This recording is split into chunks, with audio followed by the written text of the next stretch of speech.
getting hit multiple times coming out of that bike section. More drivers coming to blows.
Well, hello and good afternoon, everybody. Welcome back to Slow Motion Broadcasting, and welcome to a special presentation of the 45th Weekend Warriors vRunoffs. Over the next 3 hours, we've got the cars and the stars from the Weekend Warriors world, some prizes on offer, and a lot of fun to be had today. My name is Ron Maunz. Alongside me in the commentary booth, as he has done for the past season, is Charles Boshell.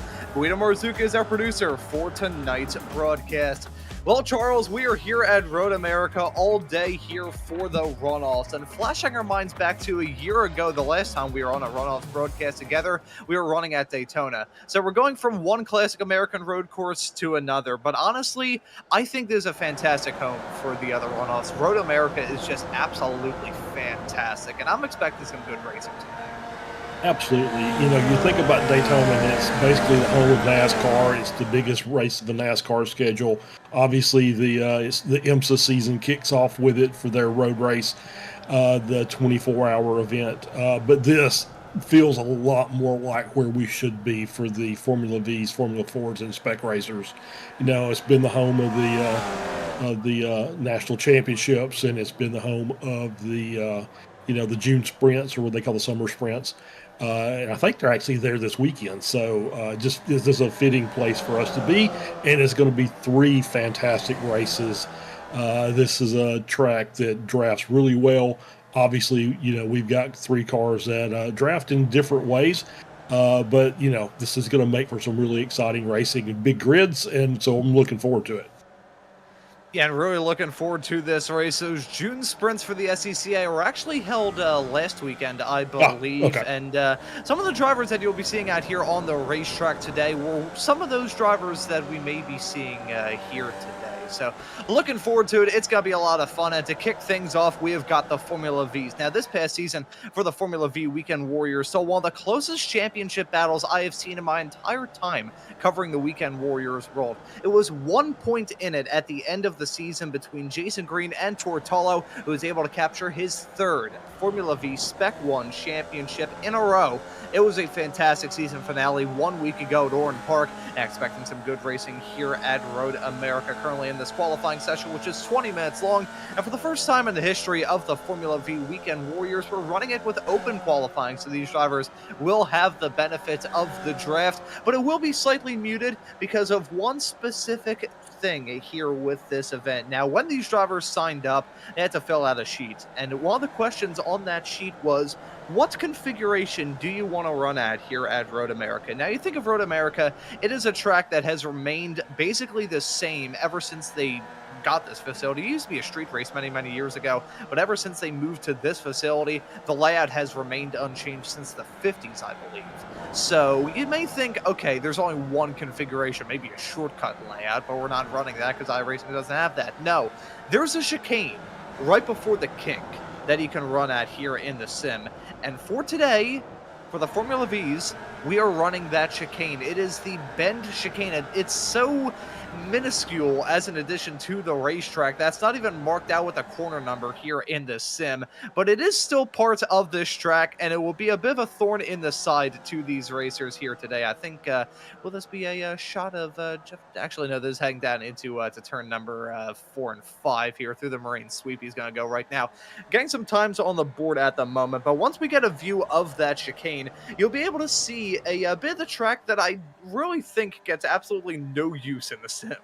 I don't think so either. I think I have driven it before. I think it was for a official race, but it wasn't the V's. It was a different car class. But yeah, it doesn't get used very often, and if you're not used to it, it's tricky because it's not fast. You really have to get hard after you come out of the carousel. You have to get hard on the brakes and get that car turned left to go through that little bus stop area.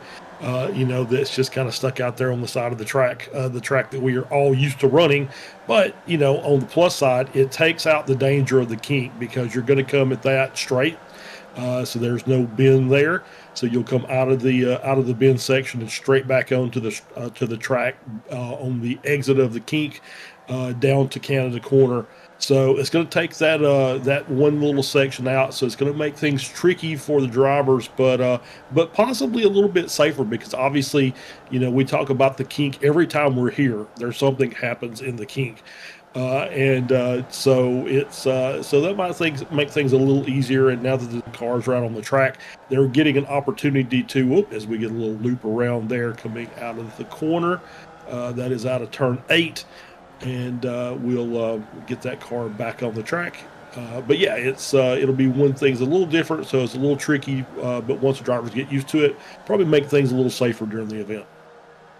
Yeah, it's going to give us a nice little braking zone because these drivers will be hauling a bit of mail down into turn number 11. We'll just call it the turn 11 chicane because they still mark it off as turn 11 on the track map as if we're still running on the kink. But no, we are not running on the kink. We are running through the chicane. And there you can see a nice view of it there as we're following Mr. Joshua Wilkie trying to recover after that spin, heading his way down into turn number 8.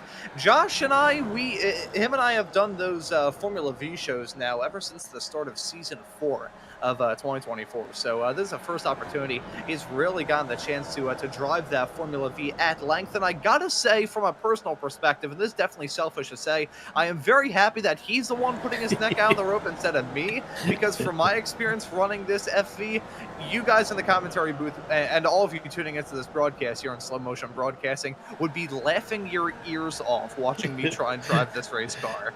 I think I think we talked about this before the race. I think I've done one race in this car, and it was basically the Mount Washington rally course or hill climb, basically just coasting down the thing. Wasn't really trying to race the car. We're just having a bit of fun. So I really haven't put this car on the track to try and run it. So I'm a little deficient in my knowledge here, but obviously, we watch these week in and week out, so we'll get the hang of it. And it's the good thing is with this being the Weekend Warriors, the eSports community, most of the drivers here are we know and are very familiar with. So we're going to expect some good racing one way or the other. Yeah, we're going to get some fun racing action here today. There's no question or shadow of a doubt about it. And looking at the qualifying order as it stands presently, already have some rather intriguing times on the board. Felix Samoas is your provisional pole sitter at a 253.862. So Felix, he did pretty all right last season here for the other runoffs when we were running them at Maunz. He won in the Formula Vees, he won in the Formula Fords, and came up a couple of hundredths of a second short of winning it in the Spec Racer Fords and going for the triple. It was actually Josh Justice, who incidentally a real-life Spec Racer Ford driver, so it was rather festive seeing the at the time reigning Spec Racer Ford Weekend Warriors champion and a real Spec Racer Ford driver in real life competing against each other here in the sim. And Josh Justice, incidentally enough, he's in this race. You find him down in 19th presently, and he was your champion in the Ray Esports Club Racing League this past season when it came to the FV. So Josh, despite the fact he has some experience in those Spec Racer Fords, and I believe he's driven an FV car occasionally in real life. Yeah. He doesn't race one, but he has driven one before, I believe. And he is a pretty skilled driver behind the wheel of these FVs. So may need to keep our eyes on Justice and just a lot of the other drivers throughout this grid. Because when I said that the stars were out, they certainly are here today. Yeah, absolutely. I completely agree with you. Yeah, Josh is a very good Spec Racer driver. I think that's what we did talk to him about that. And he did say he has driven the Formula V, but he's never really raced the Formula V. So all good there. But obviously he's put enough time in the sim that he's quite adept at the car. Obviously winning the Ray Esports Club series in that car. Also does very well in the Spec Racer. But I expect a lot of the cars or a lot of the drivers that we're going to have out here in this race will probably just carry over and run all three races. There's probably some that will come in and run one-offs, but I think for the most part, most of these cars are going to be out there for the entire afternoon, which is good because we're going to be here for the entire afternoon also. Yep, we're going to be on this broadcast for the next 3 hours. So to all of you tuning into this broadcast here on Slow Motion Broadcasting, I am sorry you were stuck with my irritating ass for the next couple hours. Ethan Orr just jumped his way up into P2 in the 222 car. He's been a rather good driver to follow as of recent here in the Weekend Warriors world. Grabbed a couple wins this past season, but Alan DeGassis, he was very quick in the FV Weekend Warriors this past season, and he just jumped up to the provisional pole. And you can see part of the reason why that is the case is because he had a huge draft help coming out of the final corner. We were joking right before the start of this broadcast, really, about how long this track is going to be for these FVs, and it has me thinking, that we are officially into Season 3 here in the sim, and we'll be getting Season 3 of the Weekend Warriors kick-started here in 1 week's time. I would love to see a Formula V race around the bend, because imagine doing a track guide there. That'd be about 5 minutes long. Yeah, maybe so. And I was just looking. I knew that Stevie had posted something. Series admin Stevie Ray had posted something out there, so we can go down as we're on board here watching the end of qualifying. We've got the following drivers out there who are actually real world racers. So we'll start with Michelle Lynn, who drives Formula Junior, Formula V, and SRF. Josh Justice, as we mentioned, runs the Spec Racer. Tortello in the Formula V. Michelle Squirek in the Spec Miata. I don't know if Michelle's in here. I did not see her name. She may not be. I think she may be a little bit later on. Yeah. So actually, no, I saw. Yeah, sorry to budge in. I was speaking out loud here. I think she was registered to participate in all the races, but I think she has some internet connection issues at the moment. Okay. Anyway, so real life Spec Miata driver. Brian Stasinski, Formula V. Casey Knight, also Spec Miata. Dan Stasinski in the Formula V, Trip Isley in the Formula V, Andrew Love, sound control man for Summit Point. That's a good job to have. Trin Kramer in the B-Spec Mini Cooper, and Jeremy Swank in the SRF as well. Also, Donnie Isley, Trip's dad, in the Formula V. Charlie Vaccaro, and the E-Production Miata. So there's quite a few real world racers out here, which is what you expect for this league, because this is a league that's supposed to be a counterpart to the SCCA in those classes. So it is good to see them here, and I think most of those names that I mentioned are out of.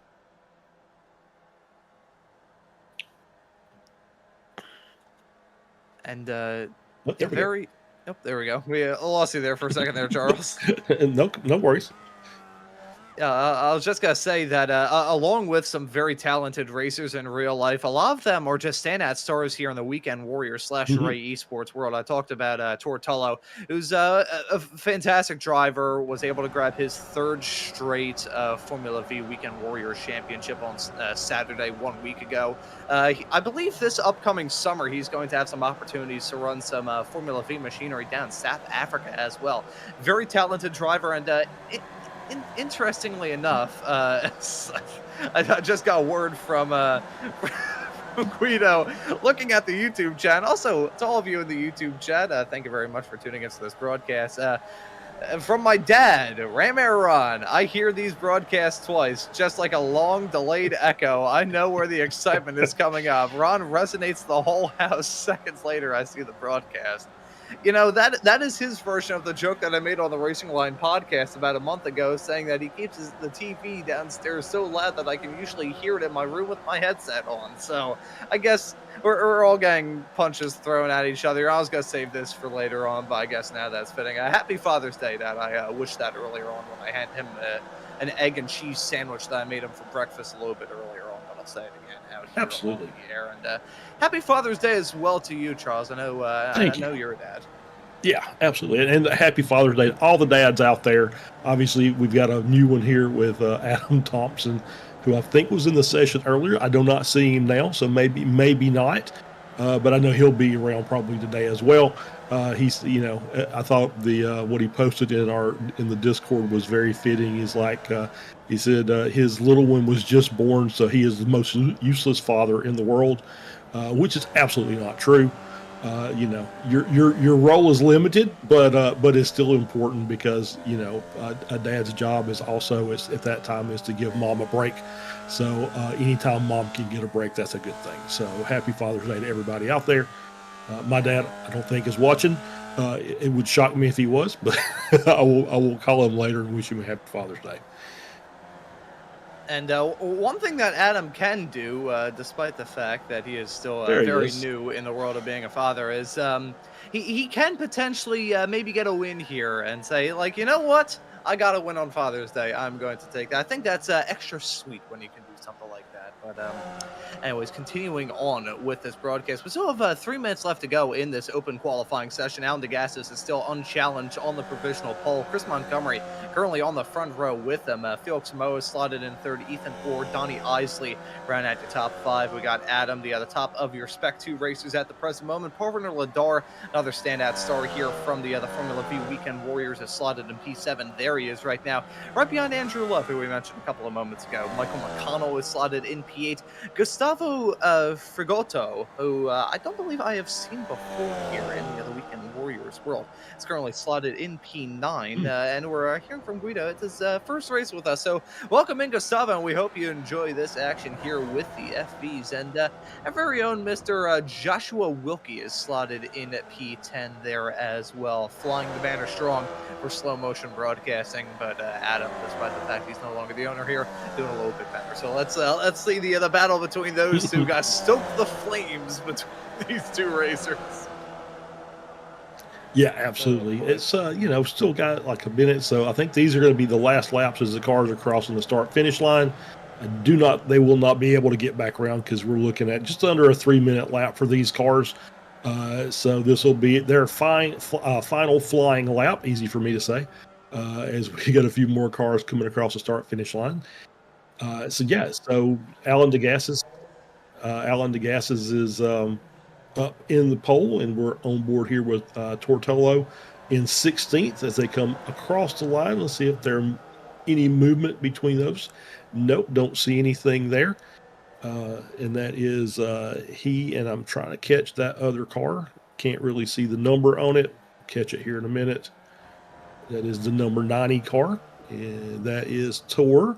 And in front of him was Antonio Reese.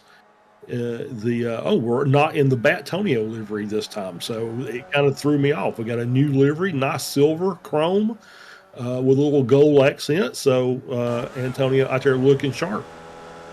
See, I would recite the scene from SpongeBob where he wakes up and realizes that everything is chrome, but I don't want to do that because I'm pretty sure Viacom is rather militant in terms of their copyright enforcement here on YouTube. So with that being said, I will swiftly and abruptly move on and say that if there's any executives from Viacom that are looking at this stream, do not sue us. But anyways, we've got basically no time left to go here in this qualifying session, and then we're going to get ready for that 25-minute long race. Not going to have a lot of laps in this race that we have coming up, but it's going to be a lot of fun. I mean, these cars, they are probably the most draft heavy in the sim, which kind of makes sense. I mean, I say this with love and respect for the Formula Vees, because they put on some of the best racing I've ever gotten the opportunity and privilege to cover here in the sim. They are not the quickest race cars in the world. They're probably the slowest here in the sim.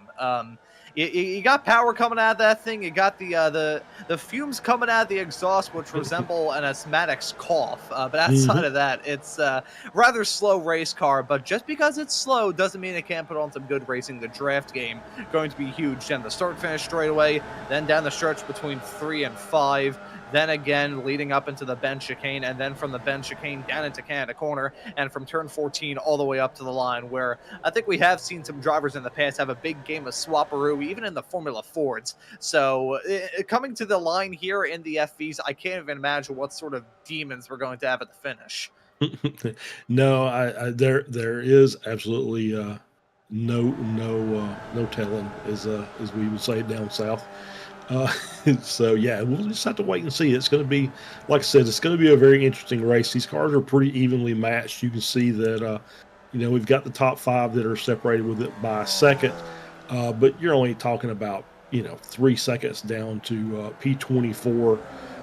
And these cars with the draft, I think, was it Guido maybe saying before the race that it's 2 seconds worth of time, draft versus no draft. So it's just going to be, the beginning of this race is going to be a little chaotic. I'm just kind of calling that out right now. My dad called me a jarhead in the YouTube chat. So, yeah, it's going to be a fun day here on Slow Motion Broadcasting. Tortello just was able to jump his way up into P12 here right towards the end of this qualifying session. His old sparring partner and championship rival, Jason Green, slotted in P16 in the 160 cars. Ethan Orr heads his way off through the final sector and gets yoinked back to pit lane by the iRacing gods. So it's going to be Alan DeGassis starting this race from the pole position. That's a rather good lap time from him. Got the advantage of the draft and is able to master that well. We got a full pace lap from the looks of it. So let's take a look at this starting grid, although considering it's about a 3-minute long lap under green flag conditions. Yeah, I'm probably going to have a full length beard by the end of this pace lap. But Alan DeGassis will start this race from the pole. I could probably do this like a nighttime radio host because we have enough time. Chris Montgomery will join him on the front row. It is Felix Samoa slotted in third. Oh, that feels terrible for me to do that. I'm gonna Felix Samoa slots this starting grid in P3. It's gonna be Josh Justice lining up alongside him in 4th. Trent Kramer will start in P5. Alongside him will be Ethan Orr. Donnie Isley will start this race in 21st. Gustavo Frigotto will start this race in P8. And we were hearing from Guido a little bit earlier on that he is a teammate of Rafael Lippi, a standout star from the final few rounds of the Formula Vee Weekend Warriors season that has just gone by. He will start this race in P8. Right behind him and rounding out our top 10 will be an all Spec 2 row of Mr. Adam Thompson, Chief Meow Meow himself, and alongside him will be Parvinder Ladar. Yeah, absolutely. Starting in on the 6th row, we got Michael McConnell on 11th. Tortello will start in 12th. Andrew Love in Spec 2 will start 13th. Also Spec 2 is Josh Wilkie in 14th. Dan Stasinski starts in 15th. Jason Green in 16th. Michelle Lynn starts in 17th. Masters driver Antonio Reese starts in 18th. Corey Heffron starts in 19th. And Dan Sadro starts in P20. And then going from one person who's appeared on the Racing Line podcast to another, we go to Brian Szynski in the 221 car, starting this race in P21. Alongside him will be one of the hosts of the Racing Line podcast, Mr. Stevie Ray himself, starting in 22nd. In P23, it will be the Aussie Brad Cathcart in the 905. Alongside him will be Jonathan Paget in the 376 car. Alongside, right behind them, will be Jason Greider, alongside the German of Luca Kraus. In P27 is Jeff Jacobson. Alongside him will be your Formula Ford champion of Daniel Tufts. P29 will be Trip Isley. And in P30, making his return here to the Weekend Warriors, will be the janitor himself, Jörg Mani. Yeah, absolutely. 31st, we've got Jason Perry. Russ Telker will be 32nd in the last car on the grid, as those two cars below are a couple of guys who did not make the grid. One of them may be in the broadcast booth, so idiotically signed up as a spectator. So we'll continue on. We've got 32 cars on track, 18 different countries registered for today's 3 races. This is going to be fantastic. Ron, I think it's time maybe we'll talk about some of our sponsors for the season and give them some thanks and shout outs. Oh, absolutely. In the Formula Vee Weekend Warriors this season here on Slow Motion Broadcasting, well, this past season, I should say, here on Slow Motion Broadcasting, we had some absolutely fantastic sponsors week in and week out to make those broadcasts possible. Michelle Lynn doing all the wonderful work behind the scenes as a series admin in the FV Weekend Warriors. She was a sponsor for Cadwell Park. Russ Telker made the broadcast at Magny Core possible. Andrew Love was a sponsor for some of the races as well. Brian Szynski made some of the broadcasts possible, along with Wayne Buttermore. Russ Telker was a sponsor for multiple weeks, as I said a little bit earlier on. Jörg Mani was a sponsor for the race at Oschersleben. Oschersleben, I believe, is actually the correct pronunciation of that track. Tortolo was a sponsor at Road Atlanta, a race that, fittingly, looking through, he did not win. He came close to it. He came up P2 just barely. One of the only times that photo finish did not go his way. Michael Lattarulo also sponsored during the season, along with Wayne Pottermore. And many of those drivers you can see out on track week in and week out here in the Formula Vee Weekend Warriors. And many of them you'll see out on the racetrack here today. So we'd like to thank the other sponsors of the past season. And I believe there are some sponsorship slots available open for the Weekend Warriors this coming season. So may need to get in touch with Mr. Stevie Ray if you're interested in being a sponsor of these broadcasts here on Slow Motion Broadcasting. And here for the 45th running of the Weekend Warriors runoffs, we've got some fantastic sponsors in the form of Sim Motion, who will be awarding $100 certificates to each of our overall race winners today. We'd like to thank Sim Motion for sponsoring this event. And if you're interested in upgrading your sim rig, head to simmotion.com. And also, winner certificates for this race will be supplied by Sim Stickers. We would like to thank them. And returning here to the Weekend Warriors, they were a sponsor many, many moons ago, before I even showed up here in the other Weekend Warriors, and would like to thank them for supplying some very nice graphics to the winners of this event at the end of the day. But Charles, about to get up and rolling here from the FV's 25 minutes of racing action and 25 minutes of pure peril in the form of the slipstream. Yeah, absolutely. This first lap is going to be, like I said, very chaotic. All the cars packed together. The draft building from front to back as the cars get up to speed. On cold tires, cold brakes. It's going to be very critical to get through the first couple corners. And once you get down to that front, that long straightaway down to turn 5, the entry into 5 and the exit to 5 is going to be very, very, could be potentially messy. We'll hope not. But I think once we get the cars rolling and get them up to speed, they'll kind of start, stagger themselves out. We'll see some battles here and there, but hopefully we'll get single file and get this race going, and we'll let the leapfrog begin. Let the leapfrogging begin. Let the races begin here from the 45th Weekend Warriors Vee runoffs here on Slow Motion Broadcasting today. Happy to have all of you tuning into this broadcast here today. We've got 3 races, some of the best stars in the WW world, and a lot of racing action to look forward to. And it all begins right about now as that pace cars come down pit lane. The field down the hands of our pole sitter on the gas as the green flag is out, and the drivers are on their way here at Road America, heading their way down the start-finish straightaway. It's already a drag race between a lot of drivers, maybe already going 3 wide as they head their way down into turn number 1 here in a couple of moments' time. It's Felix Samoa is looking to take the race lead from Alan Degassis down the inside to turn number 1. He gets it done in rather nice fashion. Some 3 wide action, literally heading their way out of turn number 1. These drivers not risking any sort of opportunities, not wasting any opportunities, already sticking 3 wide in the early stages of this race. But leading them coming out of turn number 3 is going to be Felix Samoa as Alan Degassis is slotted in P2. Trent Kramer off to a good start. He's up 2 spots already. So far, so clean. Let's just wait and see. Yeah, absolutely. It looks like everybody's kind of fanned out pretty nicely. We've still got some side-by-side battles back in this back here in the back. Yeah, this is looking a little hairy. It looks like we're going to try to go 4 wide. Oh, get back on the track. There you go. Good job. Trying to make it 4 wide. There's not enough room for that. Luckily, they were all able to get sorted back out. Oh, as that's a spinner a little bit farther in the back. Is that Tortolo spinning, heading his way through turn number 5? We've got to look through. That's actually Jeff Jacobson. My apologies there with a big mistake in the early stages. That's going to take him out of contention rather early on here as they head their way all through the mid-sector down into turn number 8. It is still your pole sitter of Alan Degassis slotted in P2. Ethan Orr, he's gotten off to a dream start, already up 4 spots from where he started in this race. Felix Samoa is slotted in P3 after leading coming out of turn number 3. Shows you how important the game of leapfrog is here today. I am preemptively going to feel bad and give props to our producer, Mr. Guido Marzucchi. Got to be a chameleon looking at about 16,000 different things at once here today as Ethan Orr look for a dive down into the bench chicane. Yeah, absolutely. It was an aggressive move to the inside, but clean. Looks like he's going to lose that spot. Maybe just a little too much aggression there early in the race, and kind of caught him out a little bit. I think he's going to get past as we're on board back at the front. They're still 2 wide.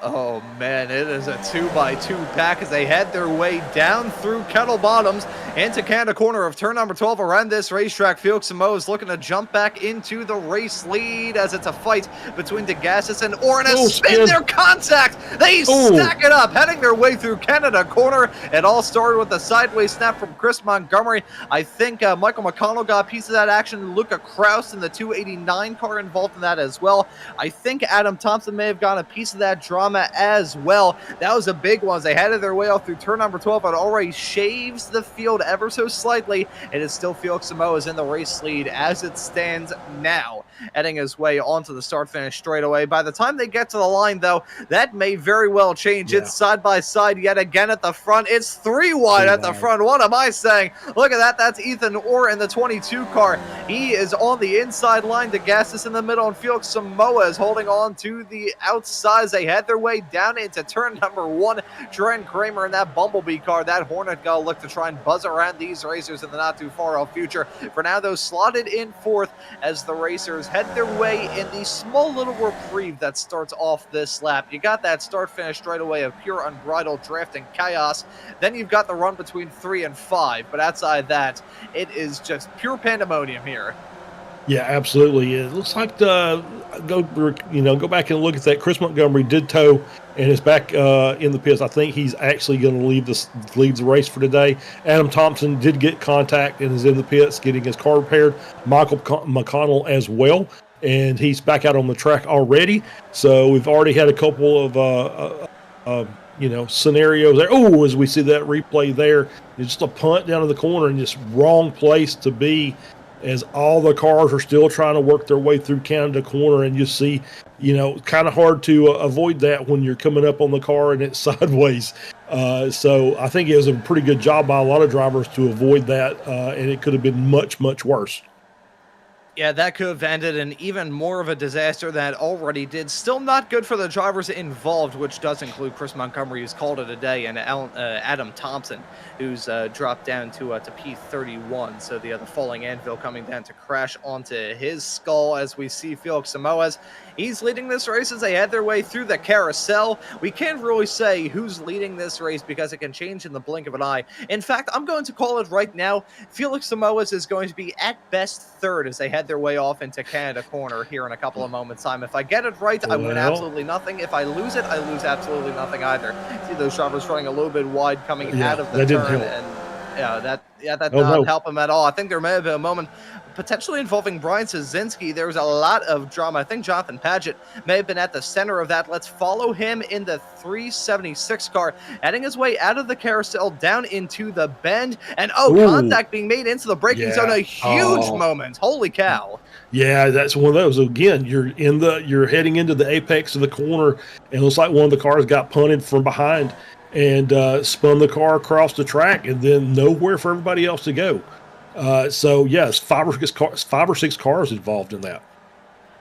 And they had their way through the top end of the circuit with Felix Samoa slotted in P2. I do not know wheel, and if anyone would like my job here at Slow Motion Broadcasting, why not write to us? But that was a big moment, exactly right, heading down into the bend. We were talking about this and kind of half joking, half being serious about this right before the start of the show, about how that's a section that nobody drives around. And nobody really knows where that chicane is either. I think people said during the interviews last week that I have no idea where that chicane is. So I'm going to have to find it first, then let you know what my thoughts are on it. So take a look. 3 wide action between Donnie Isley, Michelle Lynn, and Andrew Love heading their way down into turn number 1. It looked like Isley was trying to get the 3-for-1 deal and maybe get a move on Jason Green as well. Not close enough as they had their way up through that section of the racetrack, as I think things have gone from bad to worse for Mr. Adam Thompson. See, I'm worried whenever he has these off-track excursions because I'm terrified he's going to come into the booth and meow.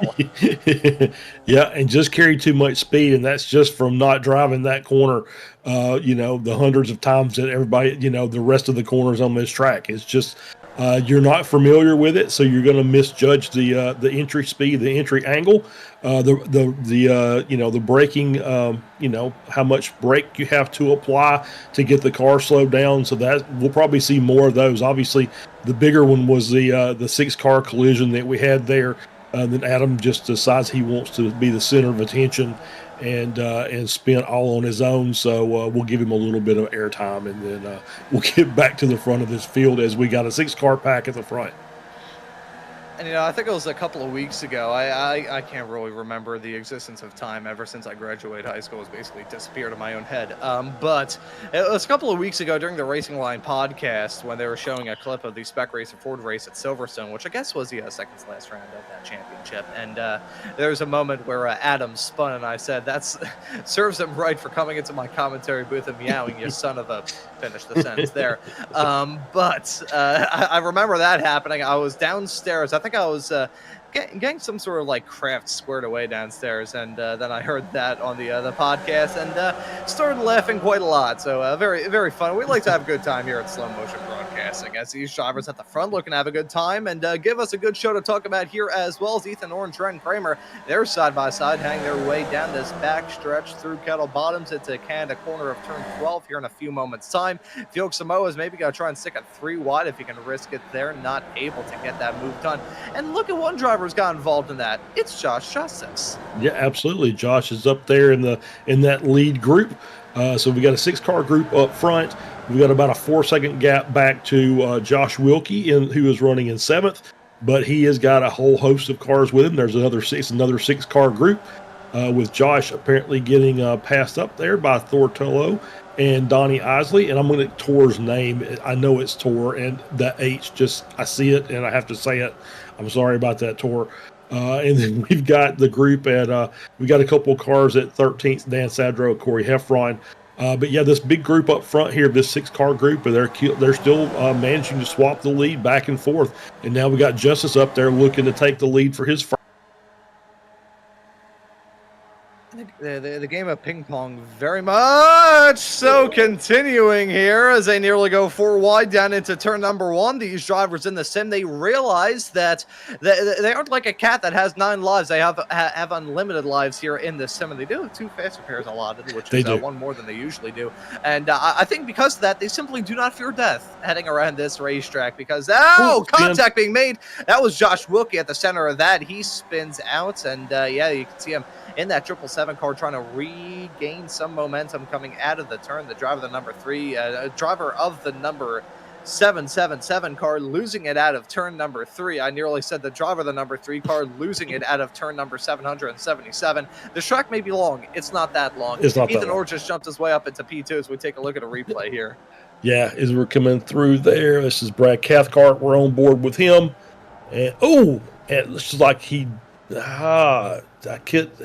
I'm gonna say that just maybe not aware that there was a car on his outside there, and they've got a little wheel contact, maybe a little iRacing glue as well, and both cars go around. And that was Daniel Tufts at the center of all that. Parviner Ladar is stopped, and he's towed back to the pits right at the top of the hill, heading his way into turn at number 6. Something is going on with him. I'm not sure whether that's fuel-related, potentially. I'm not too sure. I don't know why my voice is like this. As we take a look at this replay, this is rather strange. Oh, he got hooked. He did get hooked. That was just a little bit aggressive from the car that was behind him, and the car's just broken at this point. So that's why he's towing back to the pits. Yeah, that was kind of a strange thing. Obviously it's a short race. It's 25 minutes, and there will be no pit stops. So this is just a 25-minute sprint race. But the level of aggression is a little bit higher than what we're used to seeing in these, I think. Yeah, it is a little bit higher. I think these drivers, there's a few reasons for that. They're just looking to have a good time, and they're going to give us some treats to talk about here in the broadcast booth, and give us some replays to take a look at as well if it ends in tears, as we nearly saw a battle between Tortello and Michelle Lynn, 2 champions from this past season of the Formula Vee Weekend Warriors Tour, winning it in Spec 1 and Michelle winning it in Spec 2. They gave us a good battle to talk about, as it's yet again side by side at the front of the field. You know, doing these Formula Vee broadcasts is taught me that this series, you can't really call it out every single time they go side by side. You can call it when they go 3 wide, though, as Trent Kramer looking to split the difference and jump his way up into the race lead. They're nearly 4 wide as well. Josh Justice looking to get some moves done there as well. Can't discredit the driver of the number 99 car. He's won out on some Draft Fest before and may end up seeing it involved in this as well. As in that 3 wide action, it stalled that pack up as Tortello and pretty much that entire pack behind has caught up to this field. Yeah, that pack is now 9 cars from Kramer all the way back to Donnie Isley. The gap is 2 seconds between all 9 cars. And then we've got Jason Green 4.5 seconds back, and he's got a couple of friends with him. There's another 4-car pack. The more this front pack, and we talk about this week in and week out, the more this front pack battle, it just invites more traffic from behind. They're going to be able to just keep running, nose to tail. And they'll make up time over these cars as they're going through corners side by side, and you're going to get a much bigger pack here at the front. Yeah, we are at the halfway mark of this race, and at this point in time, I honestly could not tell you who's going to win this race. Hell, for all we know, we could see, like, I don't know, Jason Green end up winning this race. He's usually the one that's like, you know what, I'm going to keep it calm, I'm going to take it easy, and then as all sorts of hell breaks loose around him, he's usually the one that punches his way back up to the front of the field and gets a win at the end of the day. I cannot say who's going to win this race. I don't think we will be able to say who will win this race until about a foot before they cross the line, because I'd usually say right in the final corner, but the run down out of the final corner up the hill onto the stretch it's long enough whereby we could see 3 wide coming right to the end of this race. And if we do, my vocal cords may be shot by the end of this broadcast. Maybe so, but I will go back and say that gap back to that second group was 4 seconds, just about a half a lap ago. Now it's at 2.2.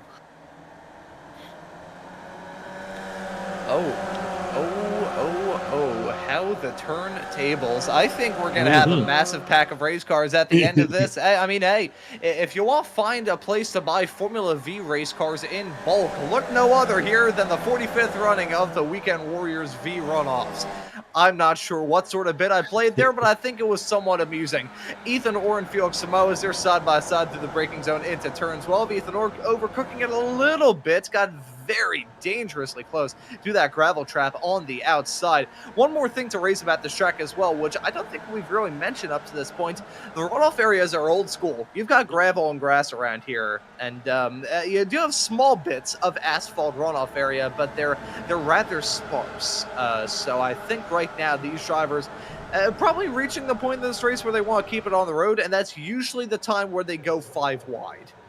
Yeah, they've done a few things, and we actually had an update in the past year or so with Road America to add some additional corner exit runoff sections. But yeah, it's like you said, old school. Not a lot of room for error. Yeah, basically no margin for error at all. It's basically racing line, which you can catch on Tuesdays over on the Right eSports YouTube channel, curb, grass, gravel, wall. Basically nothing else in between. There is no cushion for these drivers. There's no secondary parachute, so to speak. So once you jump off the plane trying to skydive around here, you better hope that main chute works, as that's a driver going off the track. That's Corey Heffron going off the circuit, coming out of turn number 3. He's trying to keep that momentum, back rolling that race car, trying to get the grass and the dust and all that stuff off the tires as well, as we go 3 wide at the front of the field into turn number 5. That's Ethan Ortor, Tolo, and Josh Justice battling hard. Tolo, he overshot it big time, heading his way down into turn number 5. Man, he went so far off, I think he probably would have ended up in Montana at the end of that, but no, he keeps it going on the road, remains in P2, and the fact he's still in P2 is honestly a shock, because he went very deep into that turn. He did indeed. I have tried to reset my mic, Guido, so if just let me know. And yeah, he did go wide coming out of 5, but did a good job not to drive it through the grass. He actually cut it back really sharply to keep it on the asphalt part, and I think that's what kept him in P2. And, I mean, he still remains up there, up 10 spots from where he started in this race, so that's rather ridiculous. Quick touch on the other hard chargers presently. We've got Luca Kraus and Trip Isley both up 13 spots from where they started in this race, so well done to those racers. That was the whimsiest clap in the world. As we take a look at a replay to see some drama going on all throughout this field. There's Russ Telker having a moment of his own in the 260 car. That very nice orange 260 car has a bit of a sideways snap, heading his way through turn number 3. And now I got cued off on this a little bit earlier on, right before we got the show started, from our very own producer, Mr. Guido Marzucchi, who's a driver in the other Formula Vee Weekend Warriors that you can catch on Saturdays here on Slow Motion Broadcasting. These cars are very momentum based, and heading off into the turns, that sort of incident is common. It's important to enter slow and exit fast, which according to Guido is advice which can be said to both a Formula Vee driver and males all across the world. Yeah, absolutely. And we'll continue on here with the front of this group as we see other cars that look like they're trying to gain. Dan Sadro in P10, Jason Green, Andrew Love in that second group there. The chase group is making their way up, and they're just outside of draft range, but another couple of corners with these cars up front fighting, and they'll be up there, and they'll make this a much bigger battle, be a 12-car group at the front. As we nearly saw them go 3 wide yet again, heading down the start-finish straightaway. It's wide enough that they can do it, and I mean, hell, they're doing it right behind in the camera shot, so you can't necessarily rule it out at any point around this racetrack. 3 wide through the bend chicane, I think that'd be a little bit iffy, but, you know, I've seen some drivers do wackier stuff before. It was 2 cars going off the track and going off into the dirt out of turn number 1. It was Tortello and Michelle Lynn, both having very similar moments of the sorts. As we are getting into crunch time in this race, and may not seem like it because we're only about not too terribly far away from the end of this race, but we're not exactly close either. We still have 18.5 minutes left to go in this race as we take a look at a moment here involving the 376. That right there was Jonathan Paget losing it through the bend. Yeah, just once again, a little carried a little too much speed in there. Tried to correct and catch the car and end up overcorrecting and spinning around the opposite direction. But luckily, no contact, and he will continue on. Yeah, looking pretty all right. And point out by our producer, Guido, we now have 12 cars involved in this pack. So if we're expecting to have a chill, calm, and relaxing Sunday here on Slow Motion Broadcasting, we're not going to get it because we're just going to have some absolutely fantastic racing all throughout today. And hey, if all of you tuning into this broadcast here on SMB are enjoying it, happy to hit that subscribe button and the notification bell so you never miss out on any of the action that we have here on SMB for Season 3 of 2025. Looking through the drivers involved in this pack and jumping back up to the front, Tortello running in P2, getting that draft from Ethan Orr, who's become the Pied Piper of this race as of recent. But again, a lead around here is about as stable as dunking a handful of biodegradable packing peanuts into a bucket of water. Yep, that's about right. Yeah, it's they're doing a lot of racing up here at the front of the group, and that's, like I said, we've talked about it, is making that pack bigger at the front. So now we've got a 12-car pack at the front, big gap back to P13. So we've got basically two separate races as we get through, and everybody makes it through Canada Corner. A little wide there by Ethan at the front, but manages to collect the car back up, and we're still too wide through the bend here. Oh man, I don't have a good feeling about this at all, as these racers are really turning up the wick in the final 5 minutes. May not seem like much, but this is going to be 2 to go this time by. So we are coming to the white flag next time around, not this time around, and these drivers are running out of opportunities to get some moves done compared to what they had at the start of the race. Now, I mean, how can they get some moves done? There's only about 16 more opportunities left for them to get some overtakes done between now and the end of this race, as Tortolo looking to get something done on Ethan Orr, who cooked it big time down into turn number 12, hit the gravel, and this time down into turn number 1. He's going to be stuck on the inside using the shallow line down into the turn. Tolo got to sweep around the outside and jump into the race lead. Felix Moso slotted in third, as Trent Kramer and Alan DeGassis give us a good battle to talk about coming out of the turn. They're nearly 3 wide between Orr Samoas and Gustavo Frigoto. That could have ended in tears as they had their way down the hill off into turn number 3. We're really turning up the wick of this battle. We're getting into crunch time. This pack is as big now as it really ever has been, with 12 cars. Don't think this is going to increase, as outside of these 12, you have to go back 11 seconds to find the 2-car pack of Luca Krass and Dan Zazinski. So I think it's going to be 12 all the way through to the checkered flag at most, as I think Corey Heffron just ran into some drama of his own, as they are fanned out 2 and nearly 3 wide down into turn 5. Yeah, it's going to be critical. Obviously, as we get through there, obviously there's a right time to make the move. Obviously, you want to be probably second or third going into that coming through that final corner on the last lap to get your run up the hill. So it's all about here is just strategy. I probably wouldn't want to be the first car, as I'm hearing some driver commentary as we're going through here.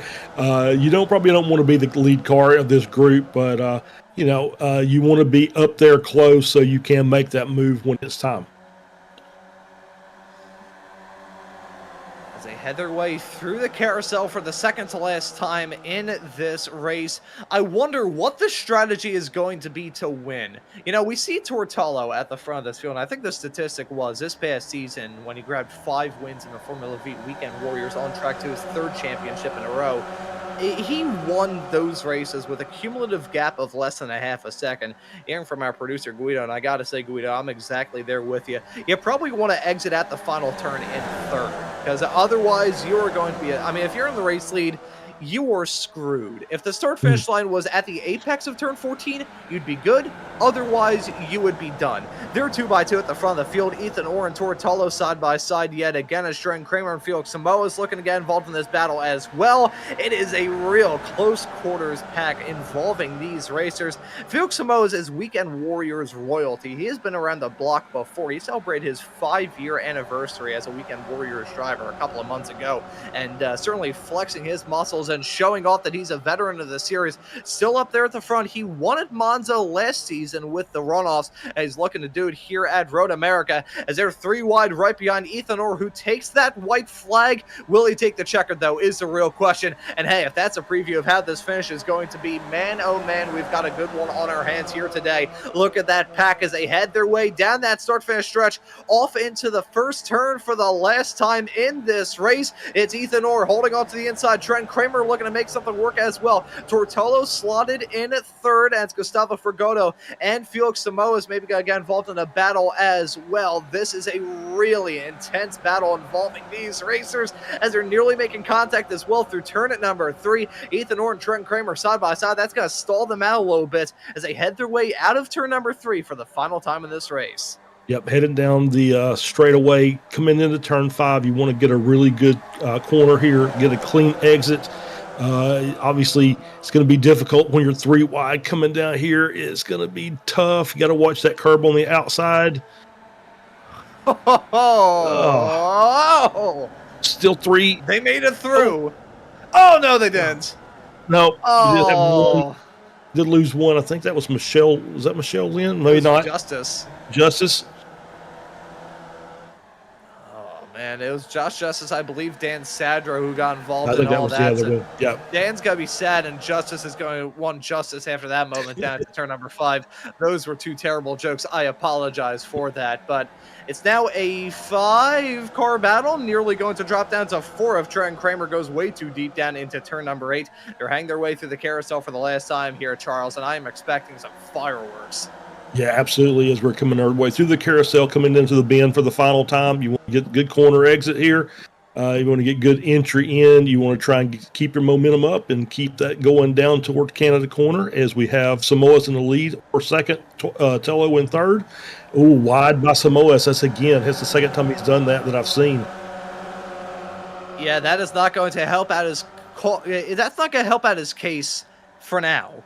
He's not going to be leading, though, heading out of turn number 12, unless he goes for an insane dive or 6-3 wide, like it looks like he's going to do with himself in the middle. Ethan Orr on the outside, and Tortolo looking to get something moving down the inside into one of the last turns of this racetrack into Canada corner for the final time. Ethan Orr going to try and lead them out of here, but he's not really doing himself any favors. He's shooting himself in the foot, if we're being completely honest, as Tortolo and Felix Samoa's battle tooth and nail. The one saving grace that Ethan Orr could have is that Felix Samoas and Tortello slow themselves heading through the final turn so terribly that he will be uncontested for the race lead. He's got a good gap coming out of the final turn, but as he heads his way on the inside trying to break that drift, let's see if it's enough. I think he may have it as they're 3 wide right behind between Tolo, Samoas, and Fergoto. Look at Tolo, maybe going to have a run right to the line. He's got just barely draw alongside, but Ethan Orr will win it at the end of the day. He played that knowing fully well that Tortello and Felix Samoas were going to go side by side.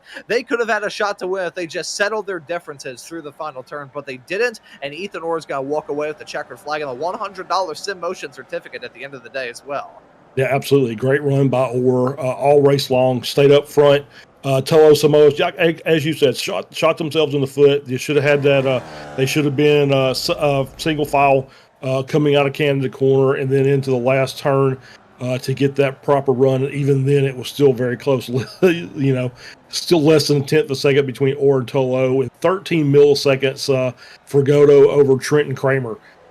So that's our significant. Fergoto behind Samoa's 13 thousandths of a second. So great driving at the front of that pack. Basically, it was anybody race, and Orr pulled it out as we get our final finishers coming around now. Yeah, just a few more cars left to cross that start-finish line. We're taking a look at this fight involving Jason Grider and Adam Thompson. How's it going to work out with Jonathan Padgett a little bit farther there in the back as well? Oh, Adam, look at that run, rallying it out of the final turn. Probably going to pick up a slowdown, and if he didn't, I will be absolutely amazed. Nope, he's closing up that gap. Dun-dun-dun-dun-dun-dun-dun-dun-dun. It's a photo finish between Grider and Thompson, and it's going to be Thompson finishing in front by 9 thousandths of a second, boys. Holy cow. Yeah, absolutely. Great driving. Like I said, very aggressive race. It was a little more aggressive than I thought. Probably spread the pack out a little bit further than what you would used to see. As I see, they do the same thing with the V's that they do with the Spec Racers. We break them when the race is over. Yep, we tear him down to the ground at the end of a great season of racing action. Ethan Orr, he may not be your champion at the end of the season. That goes to P2 finisher Tortolo, but he wins the runoffs here for week number 13 in the Weekend Warriors. Ethan Orr is your winner at the end of the race overall. Alan DeGast is your top finishing Masters racer in P6, with Michelle Lynn being your top finishing Spec 2 racer all the way down in P9. I say all the way down in P9. It was probably about less than 5 seconds between herself and your race winner at the end of the day. In fact, I'm actually going to look through. I think it was 2 seconds. What am I saying about 5? And 5 seconds, that'd be a country mile at the end of this race. But here are your results at the end of the day, and Ethan Orr is your race winner in the number 22 car, finishing just barely in front of Tortolo, who nearly got it at the end, despite the fact that he was so far back. When I saw those cars exit the final turn, I figured that Ethan Orr was going to have it, but I've made predictions like that before, and they haven't aged well.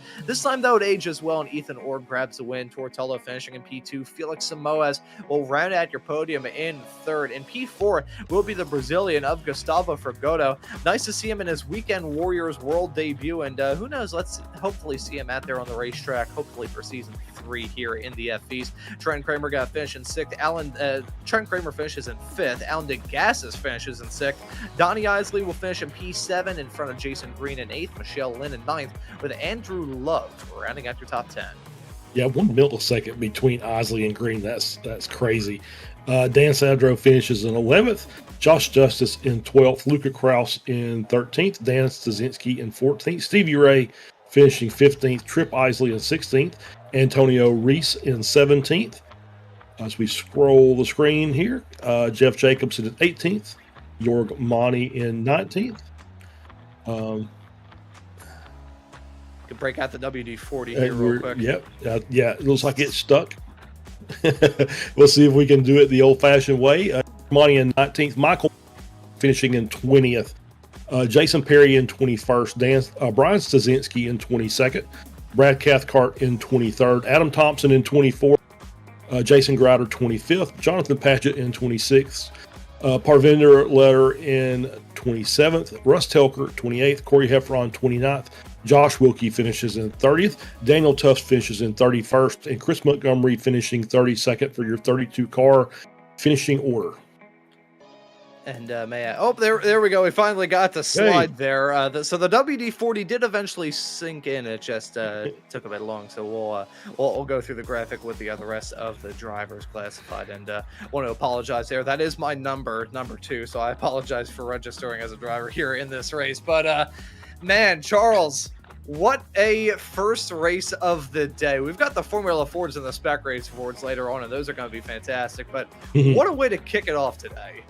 Yeah, absolutely. Obviously, we're going to step the pace up a notch with the Formula Fords. The draft is going to go down a little bit, so it's going to be a little bit more of a how fast can you make the car go race, as opposed to I'm going to pull behind you.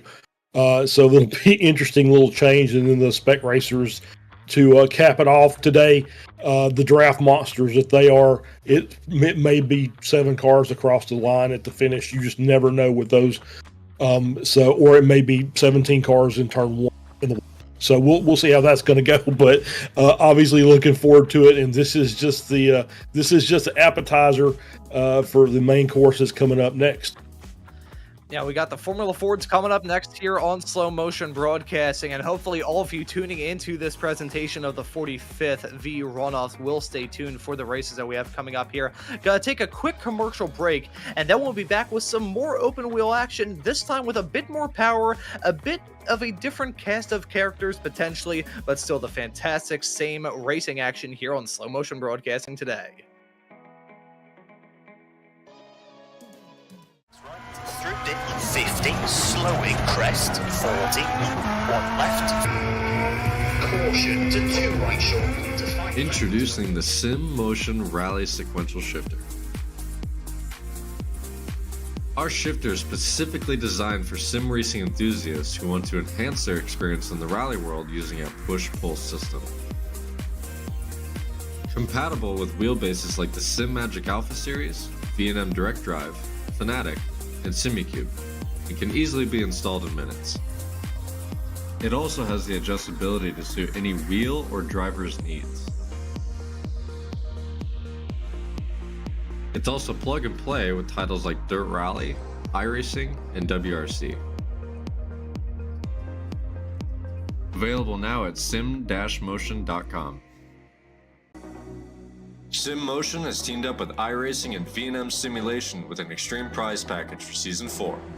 To win, paint any car with a SimMotion logo, race in 10 official iRacing events, and you are entered to win an extreme direct drive and GT wheel bundle.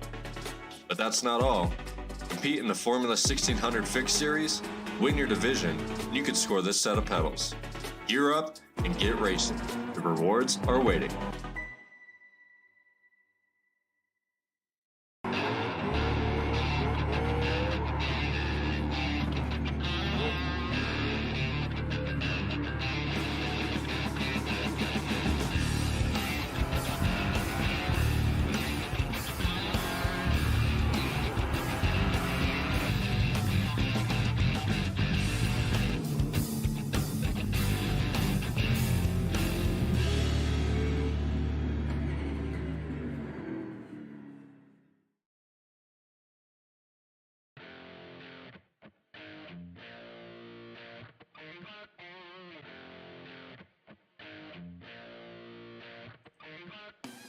years of experience and a passion for customer service, SimMotion is a trusted name for SimMagic products. Whether you're just getting started or a seasoned pro, we have the gear to get you on the podium. At SimMotion, we don't just sell gear, we feel your passion for sim racing.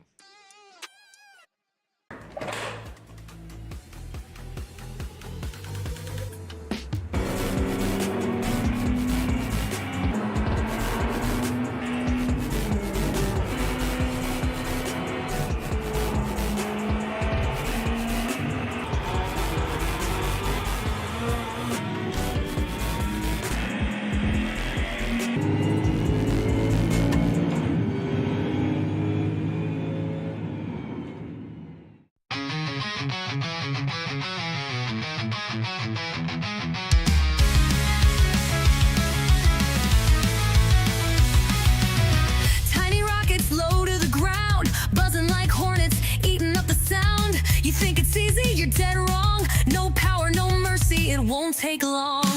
Every inch, every twitch, it's a fight. You learn real quick what's wrong or right. In every corner, carry all of your speed. If you wanna be fast in a Formula Vee, we are the weekend warriors, pushing past the limit line, burning rubber, breathing fire, shaving tents all of the time. This ain't just a hobby, it's a war on wheels we ride.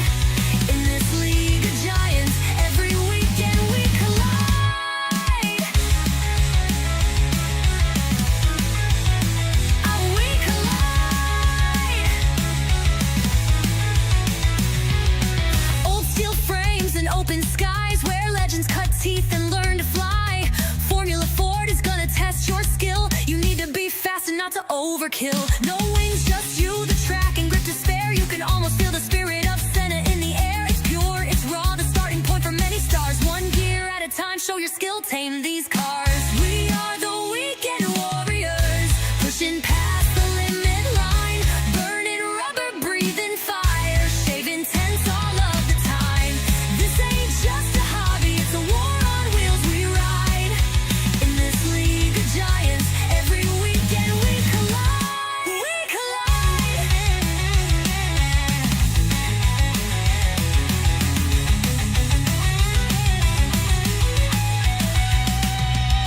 Spec Racer coming down the straight, fighting hard and letting the paint migrate. Packed tight in the battle zone, drafting deep like wolves on the bone. You can go solo if you're fast enough.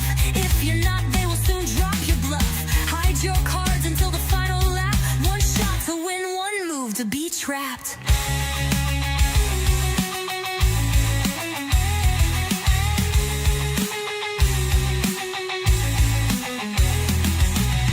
When the visor drops, it's do or die. Every fear left trackside, every doubt set to fly.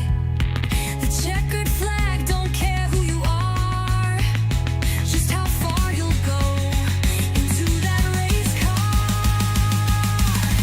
We are the weekend warriors, pushing past the limit line, burning rubber, breathing fire, shaving tents all of the time. This ain't just a hobby, it's a war on wheels we ride. In this league of giants, every weekend we collide. Yeah, we are the weekend warriors, and we're always on the line.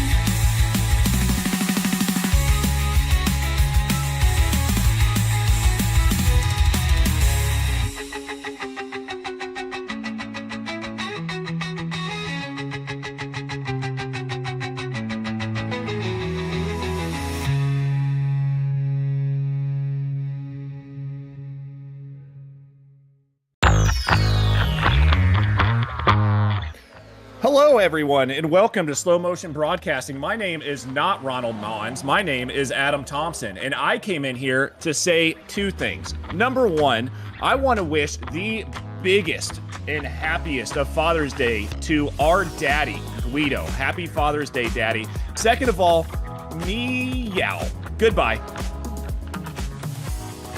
We really need to change the locks here on the broadcast booth. Welcome back, everybody, here to Slow Motion Broadcasting's coverage of the 45th Weekend Warriors vRunoffs here on SMB today. It's myself, Ron Maunz, and Charles Boshell with you on the call for today's broadcast, with Guido Marzucchi already doing a fantastic job working on the cameras and the graphics in the virtual production hauler. Our locksmith will remain anonymous because I believe he will be getting fired after this broadcast is said and done. Alrighty, folks, we have got the Formula Fords now, and unlike those FVs a little bit earlier on, we will not have to deal with that chicane right before the kink. Instead, we have got a race that is set to be a rather difficult one for these drivers. These FFs, not known for being a very easy car to handle here in the sim. So, Charles, I think you could probably join me in saying this. Very happy that we're here in the broadcast booth instead behind the wheel, because these drivers really have a test on their hands. Absolutely. So, yeah, we are going to run the configuration with the kink. As we're going to come up to it here, we're on board. I think that's Trenton Kramer's car, the Gator. And you see, and it's one of those corners that I always tell the drivers when in our events for my team. And I always tell them you don't pass in the kink. If you have to back out, but give up the spot because it's just too dangerous. It's one of those corners that's what we call almost flat. It's you want to say it's flat, but it's really not. You kind of let the throttle breathe a little bit on entry to get the car going through there, because it just seems like that the cornering speed that you've got is just always going to be just a little much for what downforce or mechanical grip that you have on board. So it's kind of one of those that you really have to be very careful with, and it's been the source of many of dead race cars.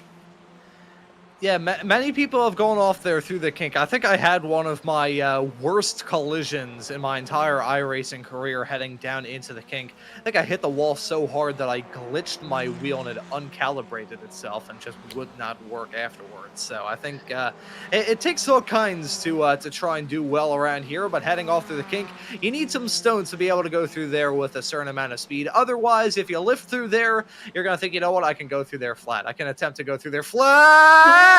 Here, as that's Jason Grider. He nearly held on to it heading out of the carousel, but at the end of the day, he did not. It's a spin for him here in this qualifying session. We're about halfway through it right now, and looking at the looking at the man, the myth, the meower himself, Mr. Adam Thompson, yet again taking the rally line out of the final turn.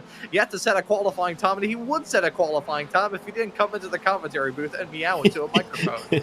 Yeah, absolutely. I think if he spent a little more time out there trying to qualify, he wouldn't have made that mistake there. But yeah, I had to come in, and it's always and he's just in here just to get his meow broadcast for Sunday. And we'll let him get back to the business of racing as we get back to the business of talking. And I'm going to let Ron have it while I see if I can adjust my microphone again.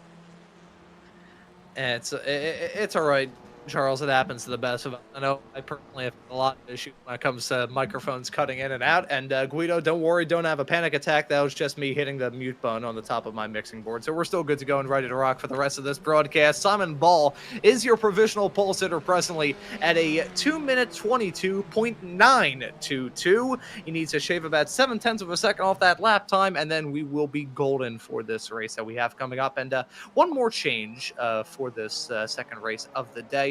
30 minutes is the race length for this, so 5 minutes longer than those Formula V's a little bit earlier on, and about 10 minutes shorter than these FF races usually are. The same length will be the case for the Spec Racer Fords coming up later on this afternoon here on Slow Motion Broadcasting. And to all of you enjoying this broadcast here at the present moment, we're hoping you're enjoying the coverage, and if you are, happy to hit that subscribe button and the notification bell so you never miss out on any of the racing action, as we didn't miss out on Tortolo provisionally jumping his way up into P2, but Trent Kramer jumping his way up into the pole at a 222.725. That is a very, very good lap time from the driver of the number 22 car. Was in contention to win it earlier on in the Formula V's. Not able to get the job done here in the, not able to get the job done a little bit earlier on, but here in the FFs, he's looking to get it up and rolling. Another standout star from the Ray eSports and Weekend Warriors world, a real-life B-Spec mini driver, and looking to have a good day here at Road America. This is a track that is synonymous with the Sports Car Club of America. We're running it here today because of the June sprints that were held last week in real life, and of course later on, come time for the fall of this year, probably not terribly long after the runoffs next season at the other end of season 3 of 2025. We'll be seeing the other SCCA runoffs be held around here for the second year in a row, third year in a row. I think it's the second year in a row. I'm gonna have to fact check myself before anyone corrects me in the other YouTube chat in the comments after this broadcast is said and done. But Charles, I heard you in my ear very briefly. Have you returned with a microphone that is not going off the fritz potentially, possibly? Not too sure. We'll see. I don't know. We'll see what happens, and maybe it's a little better now. I've got sounding good. Got it reset. I think maybe noise suppression was playing a little bit of a role in that cutout. Ooh, as we see the 14 car there, a little sideways coming out of the kink. Probably won't be the last time we'll see that occurrence. As we're on board here with the 20 car of Trenton Kramer as he's working his way through Canada corner. It's just going to be one of those. I just once again, it'll be much faster laps. We're already, we're 30 seconds a lap faster than we were with the Formula Vees. Now, obviously, the bend had a little bit to do with that, but obviously the pace of these cars is a little bit better than the Formula V cars. Once again, as I said, the draft probably not as prevalent, so it'll play a little bit of a role. Probably keep the cars together for a little while, but we'll see what the drivers can do if they can make a couple of moves. As I'm looking on the Tommy and Jorg Monty up there as the provisional pole sitter for the Masters class in P5, but just ahead of Antonio Reese. So I don't think that battle is done and dusted just yet. And those guys, they put on such a great show when they're anywhere around each other.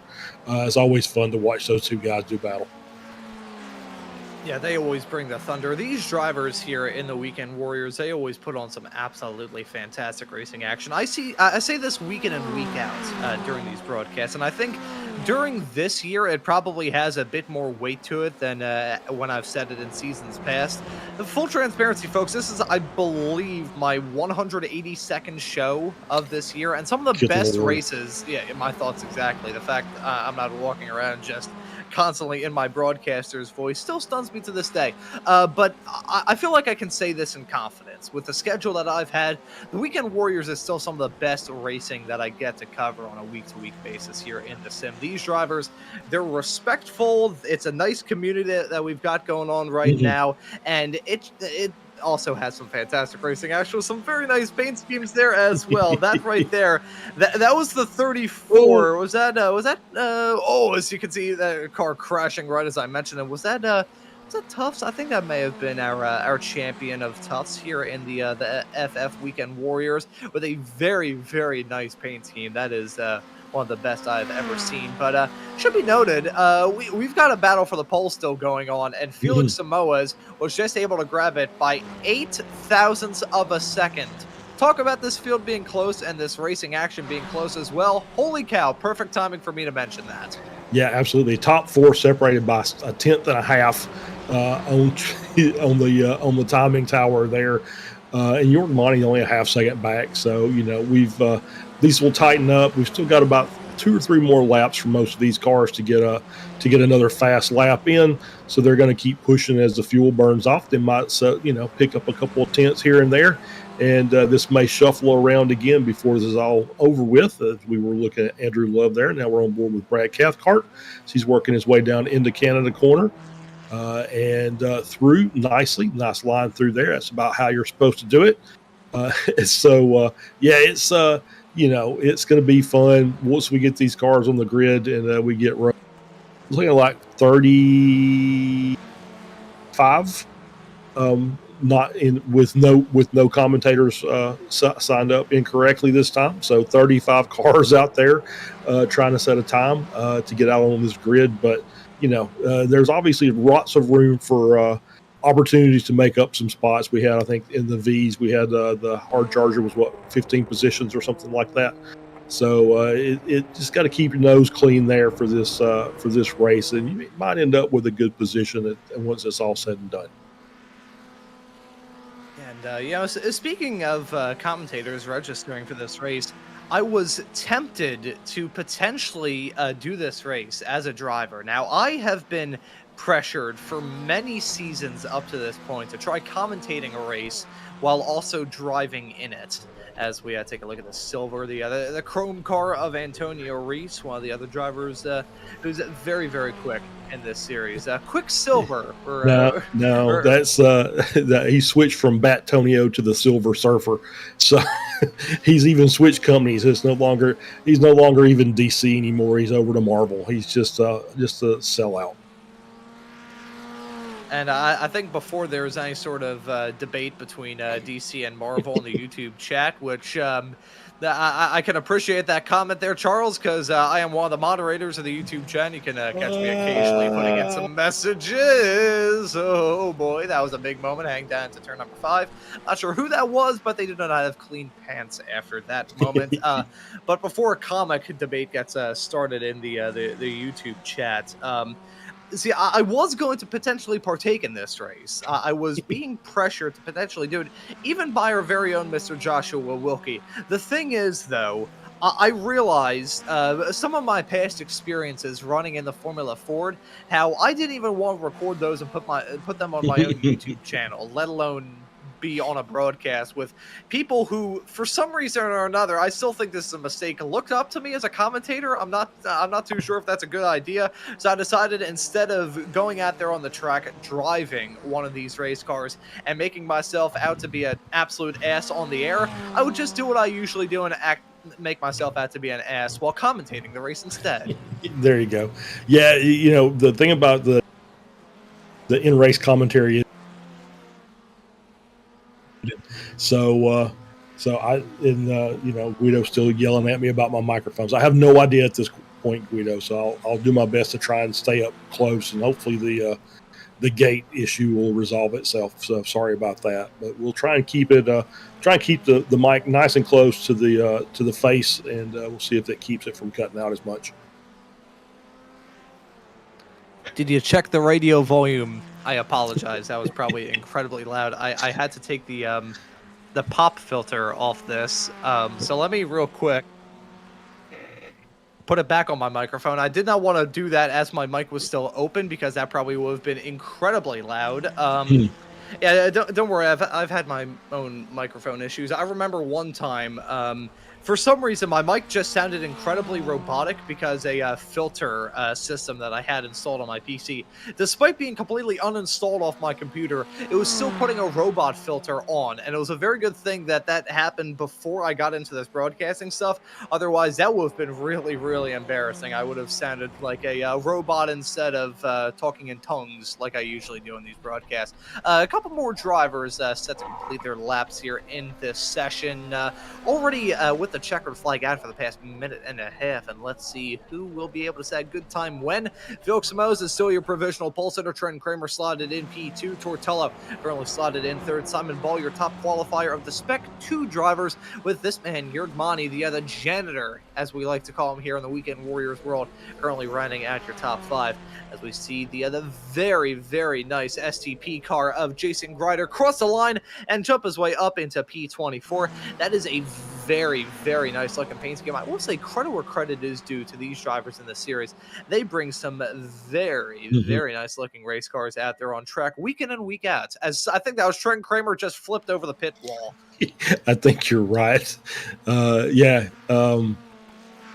I think that was exactly. Yeah, paint schemes are great. Yeah, I did see. Actually, we were talking about. Mentioned Adam Thompson earlier. He put a few out for the guys who are part of the not just the broadcast but the league as well. So if they wanted to run some new pretty paints, had multiple colors, and I think I saw a few of them out on the track already. So on board here, this is Alex Velasco on his. Can be close to the end of his final lap here, unless he's already crossed. So we'll see, because it's that one. Never mind. Never mind. So he just took the off track there. So that should be lap over. That's not going to count. So it looks like we're wrapping this up here, and we'll get to do some racing. Looking forward to the racing that we've got here. The second part of the action here from the Weekend Warriors, 45th Weekend Warriors vRunoffs, and Alex Velasco, a driver that you can catch in the Sim Racers Group world here on SMB. Can catch the action from the Sim Racers Group F4 series on Tuesday nights now, heading into the season. And Charles, you're going to be in the commentary booth for the Wednesday F3s, so may have to get used to seeing Velasco out there on track. A very talented racer in the Sim Racers Group world, and you'll be able to catch all of that action coming up here for Season 3 here exclusively on SMB. Hey, Season 3 on SMB, I'm a poet and I don't know it. Right towards the end here of qualifying, and in fact, right as I said that, we saw Jason Green get abducted by a UFO, get sent back to pit lane, and we can now get this race up, rolling, and ready to rock. Take a look at that starting grid here in a couple of moments' time and go through the grid that we've got of very talented racers. It's going to be Felix Samoa's starting this race from the pole position. Trent Kramer set to join him on that front row. It's going to be Tortolo starting this race in third, alongside Simon Ball starting this race in fourth. Jorg Mani and Antonio Risa, two teammates, will make up an all-Masters third row. Right behind them will be Michael McConnell and Jason Green. We have Alan Degassis starting this race in P9 with Joshua Wilkie running at your top 10. Yep, Sean Doyle starts in P11. Michelle Lynn will be outside row 6 and 12th. Dan Whitsack starts in 13th. Jeff Wubker starts in 14th. Brad Cathcart will start in 15th. Brandon Loden will start in 16th. Maybe Brandon Loudon. I'm very sorry if I get that wrong. Dan Sadro starts in 17th. Alec Cunningham starts in 18th. Jason Perry will start in position 19. Andrew Love rounds out your top 20. And looking through the rest of the drivers that we've got in this starting grid, the driver list continues on with Phil Berry in 21st, Alex Velasco in 22nd. Josh Justice will start this race in P23 alongside Jason Grider in 34th and 34th and 24th. In P25, it is Mason Kunn. In P26, it is Stevie Ray. Krishika Banka will start this race in P27 alongside Jeff Jacobson in P28. Rain Tyson will start this race in 29th alongside Nate Broker, running at your top 30. And then looking through the final few starters, the list continues on with Russ Telker, Adam Thompson, Corey Heffron, Parvinder Ladar, and the Bada Bing car. I always like saying the team name, with Roman Curdy running at your 35 cars, set to grab the green here in a couple of moments' time.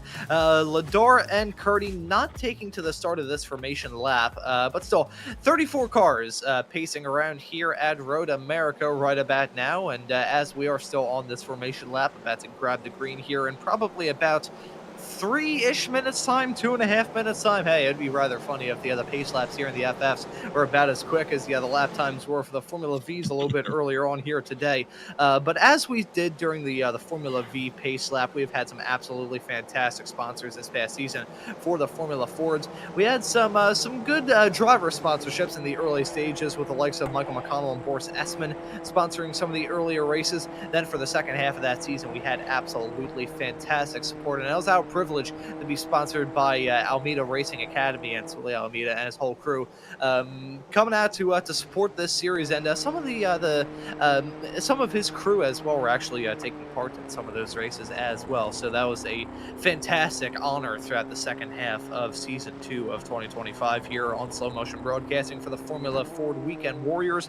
And here for the runoffs, as we said a little bit earlier on, we have got some fantastic partners. Sim Motion going to be supplying $100 certificates to all of our overall race winners here. And if you'd like to upgrade your sim rig, head on off to simmotion.com. And winner certificates for these drivers will be supplied by Sim Stickers at the end of this. So we'd like to thank Sim Stickers and Sim Motion for sponsoring this running of this absolutely fantastic event.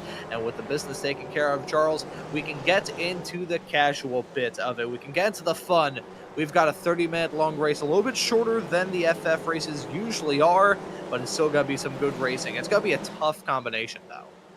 Yeah, absolutely. 30-minute sprint race, no pit stops. Do have 2 fast repairs for the cars, so they can continue racing. Should they be able to limp the car back around and maybe prevent themselves from going a lap down. So we'll get 30 minutes of some really great racing. Obviously, another big grid, so I have to be very careful in that first lap till the tires and the brakes get up to temp. You can see the front couple of cars up there weaving earlier, just trying to get some heat in the tires. warm them up as best they can. And just a note that basically from P27, Christian Kabanka back to the back of the grid, none of those cars set a qualifying time. Obviously, we know Christian Kabanka, a very quick driver, so look for him to start working his way through the field from the drop of the green flag. Yeah, Christian Kabanka, a very talented racer here in the Weekend Warriors world. He's given us some absolutely fantastic photo finishes. It was nice to see him for the final few weeks of this past season, and looking forward to hopefully seeing him out there on the racetrack for Season 3. Here's a rather funny note here, and I was kind of joking about this the other day with my dad.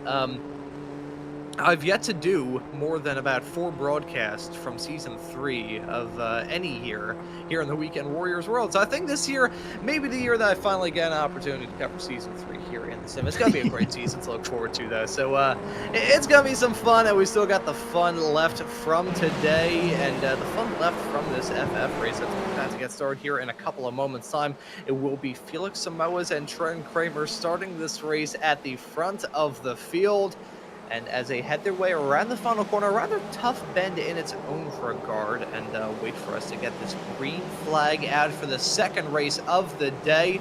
We got the lights on, we got the pace car peeling off, with a bit of a sick drift there as well as he yanked the steering wheel to bring that Porsche pace car down pit lane. The field now in the hands of our front row sitters as the green flag is out, and the drivers are back on their way here at Road America. It's Samoas yet again getting off to a good start as they're nearly 3 wide again. A little bit behind. That was Tortolo, and that was also Trent Kramer on the outside, and it could have ended in tears as they headed their way down off into turn number 1, and it does end in tears a little bit farther in the back. That's Brad Cathcart coming to blows.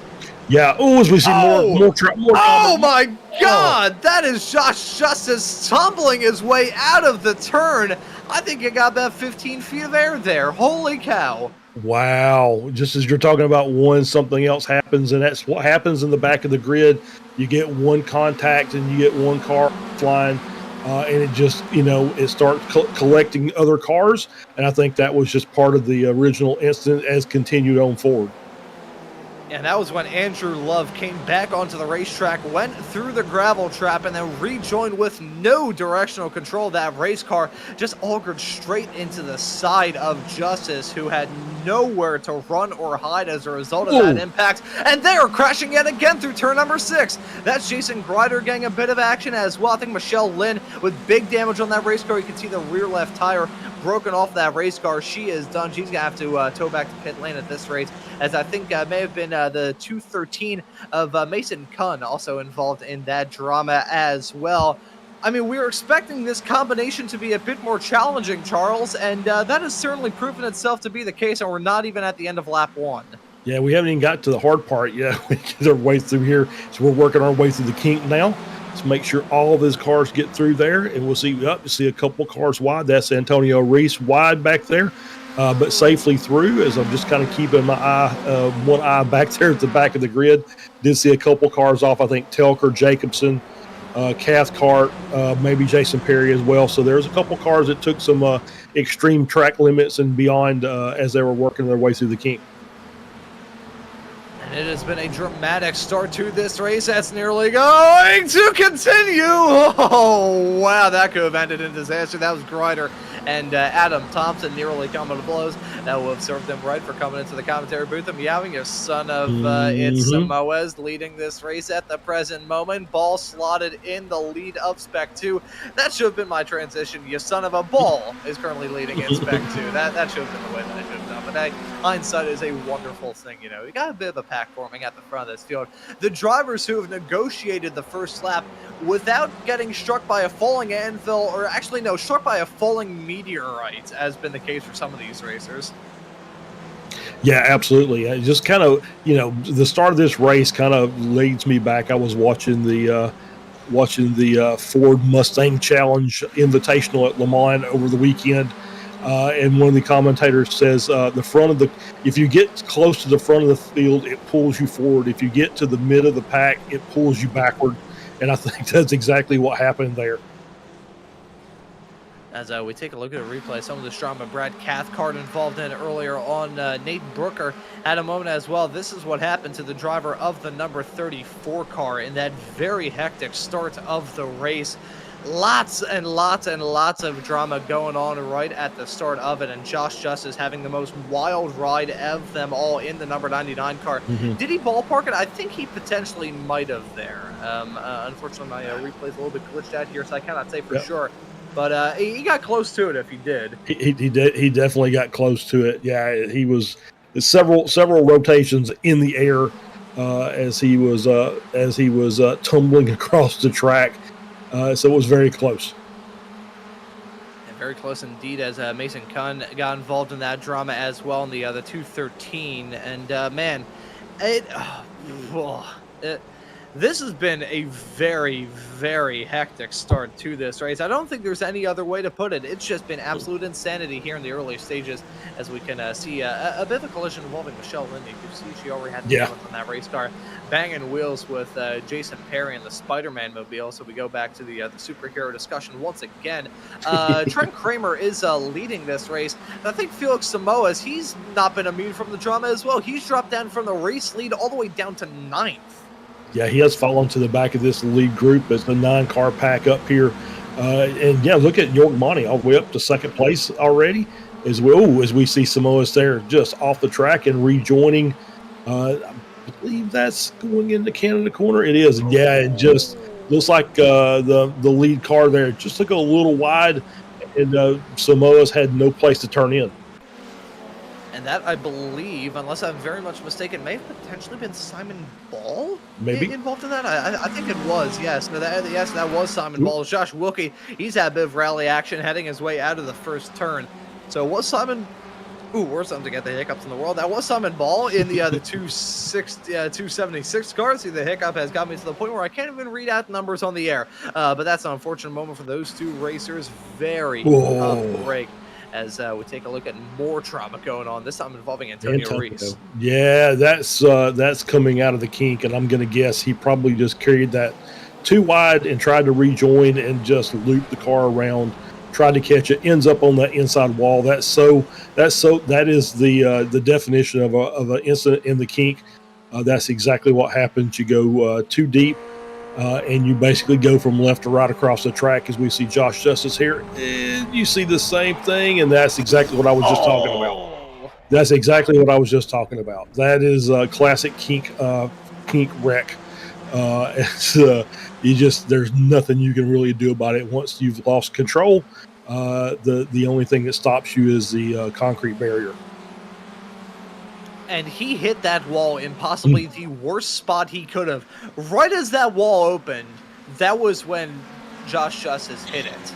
So, I mean, talk about a curse in this race, man, oh man. I mean, Josh Justice is a very quick driver, and hey, won the Spec Racer Fords last time we had the runoff during the 44th edition at Maunz. So, maybe for the 45th, maybe for the 45th, he will be able to win in the Spec Racer Ford. I sound like a cattle auctioneer for a second, bid 205.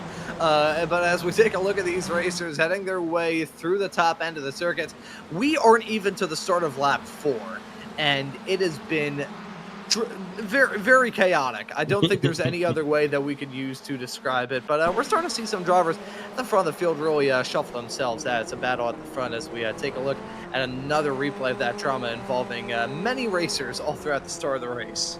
Yeah, and unfortunately my replay's glitched out, so I can't tell you, give the blow by blow. But yeah, we've had a few incidents already early in this race. As we're back on live here, with York Monty taking the lead for this lap. York Monty jumping back up into P1. Now, York, we didn't get a chance to see him too much this past season for the Weekend Warriors after his dominating performances during Season 1. Didn't see too much of him during Season 2. Who knows, maybe for Season 3 we'll see the janitor back there on the racetrack, mop in hand and ready to swipe away the competition as if it's a big pile of dust on the floor. Trent Kramer, though, he's keeping him honest and maybe going to try and get a move done down the inside into turn at number 5. Here comes Kramer. There goes Kramer, jumping his way up into the race lead. See, Jurg can get away, but Trent Kramer in that alligator car will always be able to take a big bite out of that gap. Ooh, nicely done. Oh, that's Sean Doyle, I believe, is off the track. Oh, yep. Looks like he's rejoining. Might have looped the car around through turn 5. We didn't talk about turn 6 very much. We've already seen an incident there. It's a very difficult corner because you're coming over the crest of that hill. So you get the elevation change, the car gets light, and you're having to get on the brakes. And when you don't have ABS, the brakes want to kind of lock as you're working through way through there. So very difficult corner to, especially coming out of turn 5 and then up the hill. It's a very difficult corner to kind of master. As we see, Tolo off again and back onto the track. You can see he is pushing very, very hard early in this race and gets the car righted and back through the kink. But we're starting to see a couple of gaps forming here between the top two of Monty and Kramer. Back to Simon Ball in third. And Monty going to jump in front of Trent Kramer. And I got to say, and this is honest, folks, that Trent Kramer in the alligator car are always able to take a bite out of that gap joke. That may have been the cheapest one that I've ever said in my entire time doing broadcasting. And bearing in mind, folks, I hearing from Guido just a blunt, yeah, don't worry, Guido, I agree with you. And you know, I was going to line up some really bad jokes during this show as well, but I don't think there's anything that I can think of in the rest of my life that will be nearly as cheap as that one, as Kramer and Monty going to battle yet again at the front of the field, trying to break me off of that and distract all the viewers after that terrible joke. They are working together as pseudo teammates, thinking, you know what, we've got Simon Ball right behind. We don't want this 2-car battle to turn into a 3-car battle, but I think their attempts are really in vain, as Simon Ball is still there within striking distance, and he's now right there with those racers too. Yeah, absolutely. I think that the leapfrog is okay for some. I don't think it's really working well for these two cars. I think just because they're side by side so long, the cars are pretty equally matched. That it's allowing those. It's just giving more draft to the cars behind. They can basically run anywhere on the track and pick up slipstream from those two cars in front. And so you can see that the two cars have now become 3, and it's about to become 6 in very short order. 3, 6, 9, 12, all of the drivers showing up to this pack. I mean, hey, we had a 12-car pack earlier on during the Formula V's. So at 12-pack then, as it stands presently, we got a 6-pack going on right now. So we're all looking to have some fun here a couple of weeks before the 4th of July. And right now, it's not necessarily a 6-pack, more so a 3 and 3, as it is a gap between Simon Ball and Tortolo, but one thing we know about Tor is that he is quick and resilient. So if we're going to end up seeing anyone try and surmount a 9/10 of a second gap, which, I mean, let's face it, that is not insurmountable by any means at all. It's probably going to end up being Tor as we take a look at some more of the drama that's going on in this race involving Adam Thompson down into turn 5. Yeah, just a little too deep, too far out of the racing there. It has to bring it back on. Loses a couple positions, but is continuing on forward as the gap is now 1.1 between the top 3 and the second 3, and it's just going to take a little bit of racing up there. So we see Christian Kabanka working his way up past Sean Doyle. That's P9. That is 17 position gain since the start of the race, as we're still side by side coming through Canada, but cleanly between those two cars. So Kabanka obviously is on a charge, as well as Corey Heffron sitting back in 17 positions. We saw a car off. I think that was Brandon Loden.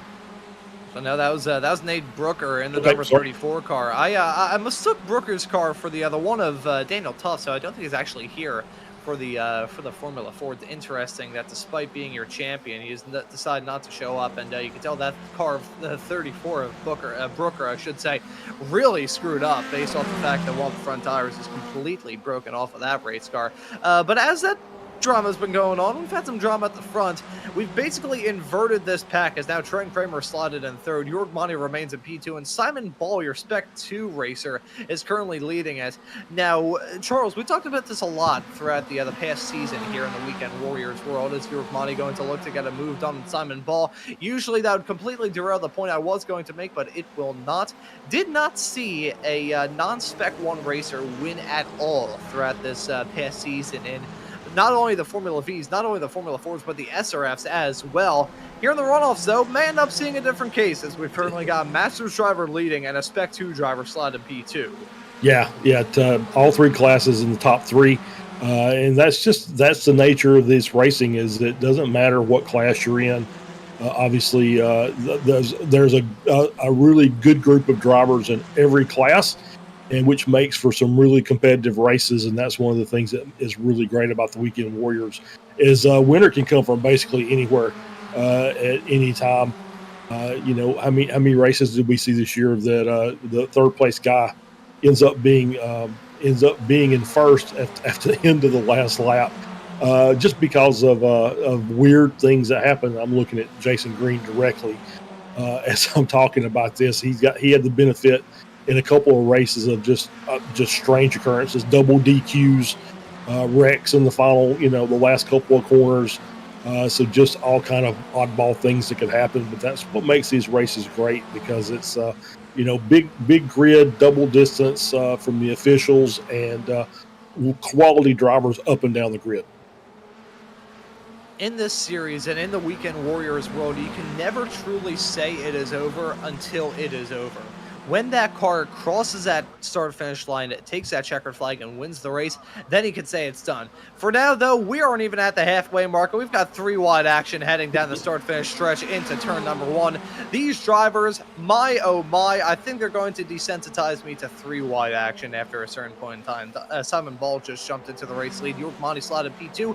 Trenton Kramer still running at your podium in third. I will say, as much as it was maybe going to potentially develop into a 6-pack at the front, that gap between Kramer and Tullo has certainly ballooned as we take a look at some side-by-side racing involving Dan Sadro and Sean Doyle. Doyle was your P2 finisher in the Formula Ford Weekend Warriors Championship for this past season, and is looking to get a good result here from the runoffs. It's holding on to your final spot inside the top 10, as that is that 3-car pack involving Sadro, Doyle, and DeGassis running right in tow. But yeah, that gap up towards the front of the field between the drivers, just barely inside the top 5, and the one to the podium spot really ballooning at only at 2 seconds entirely now. So don't think we will be seeing that 6-car action at the front, but we just saw 12 earlier on during the Formula Vee, so we can't necessarily complain. Well, it was 12 at the start of the lap. It was 5 at the end of the lap. So, but the gap is growing between that first 3 and that second group of 3. With Michael McConnell has passed Thortolo and taken over P4. So they've did a little swap there, and I think that's probably what's caused them to drop a couple of tenths on the lead group.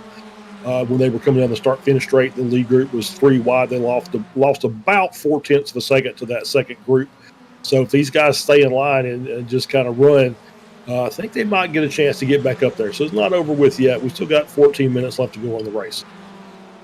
Yeah, still plenty of time left to go to try and get some moves done in this race. And I say that knowing fully well the last time I said that on a broadcast that we were doing together here, Charles, at this racetrack, it resulted in about a 3-car pileup coming out the kink with the driver nearly flipping a GT4 car. You can actually catch that on YouTube short here on the Slow Motion Broadcasting YouTube channel as well.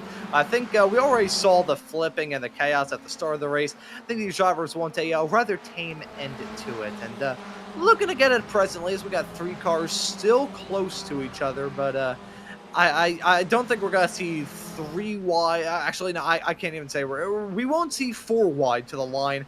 I cannot rule out that we'll get 3 wide to the line. And in these cars that, let's face it, they're not the strongest drafters in the world. I feel like the draft game has gotten a lot bigger with these cars as of recent, though, as we saw a race a little bit earlier on this year at Silverstone on the national layout in the Formula Ford Weekend Warriors. Saw the draft fest that race was, and shaping out to be very similar to that here at Road America today. Yep. Ooh, just Heffron a little wide going into that final corner. Another one of those tricky corners that we talked about. Elevation change, a little bit of camber change in there, and it's just very difficult to get the car. It just feels weird every time you go through that corner. It's really difficult to just get it feeling right as you're working your way through. And you see that often. You see that a lot where the car's maybe just a little too wide on entry, can't get the car turned in, carries too much speed, or you get it turned in well and then you push way out to the to the grass, which will have a couple of bumps. You have to be very careful out there as well. And we talked about this a little bit earlier on. I think it's really said in just part of the reason why I decided, you know what, I'm just going to stay here in the commentary booth. First off, the participation that we've had up to this point here in this 45th running of the vRunoffs has been absolutely fantastic. And to all of you tuning into this broadcast, and to all of you racers looking at this broadcast potentially in post, thank you also very much for making this event the absolute standout that it is at the end of every single iRacing season and the start of a brand new adventure. As Nate Brooker, I should say. I will get his name pronunciation correct at some point, as he was able to keep that car from fully spinning out. Stalled at the wheel about 17 times to make it happen, but hey, despite the fact he picked up some grass and some gravel in that off-track excursion, he is still on the racetrack and still holding on to a somewhat okay spot. As we take a look at a three-car battle involving Jason Green, Tortello, and Michael McConnell. Yeah, so this is that second group again. The gap has really ballooned out, starting to fight each other a little more. It's about 3.5 seconds up to the lead three. Jorgmani in the lead, Kramer in the ball. So that second group deciding they're wanting to battle for P4 instead of battle for P1. So maybe they'll get that figured out. We're on board here with Teasing. Coming through the kink and just too wide. Rejoin across the track into the wall. Pretty standard fare there, and a tow back to the pits. We could have honestly blanked out that camera view, and you would still be able to tell that was a rather big collision based off the sound that it made when he hit the wall. That's some 3-wide action, and it briefly single-filed out to 2, and it's nearly going to be 3-wide again as Cabanca going to sweep down to the inside. He nearly went for the move. That could have ended in tears if he did, but hey, full bravery, full commitment there, as this is just pure unbridled madness that we've got going on right now. Alan Degas is shuffled back down to P13. He wants nothing to do with the madness that he was nearly at the epicenter of, and he still has a front row seat to it all as well, as they're nearly going to be 3 wide. They are 3 wide under the bridge. Cabanca going to split the difference and try and go for the move as they head their way through the Marine sweep down into turn number 5. Cabanca going to hold his own on the outside. Will it be successful? Will it be a good challenge? Survey says it will not, as Sean Doyle gives him a bit of an elbow check there heading through the turn. Elbow check, I'm not sure if that's a term. Either way, it still worked out that way, with Cabanca dropping back down to P11 and Brandon Loden getting that move done to break his way up into the top 10.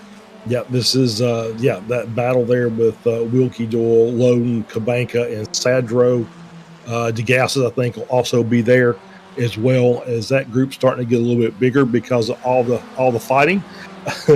And then we're back up to the front again. Kramer back in the lead, Ball in second, Monty in third.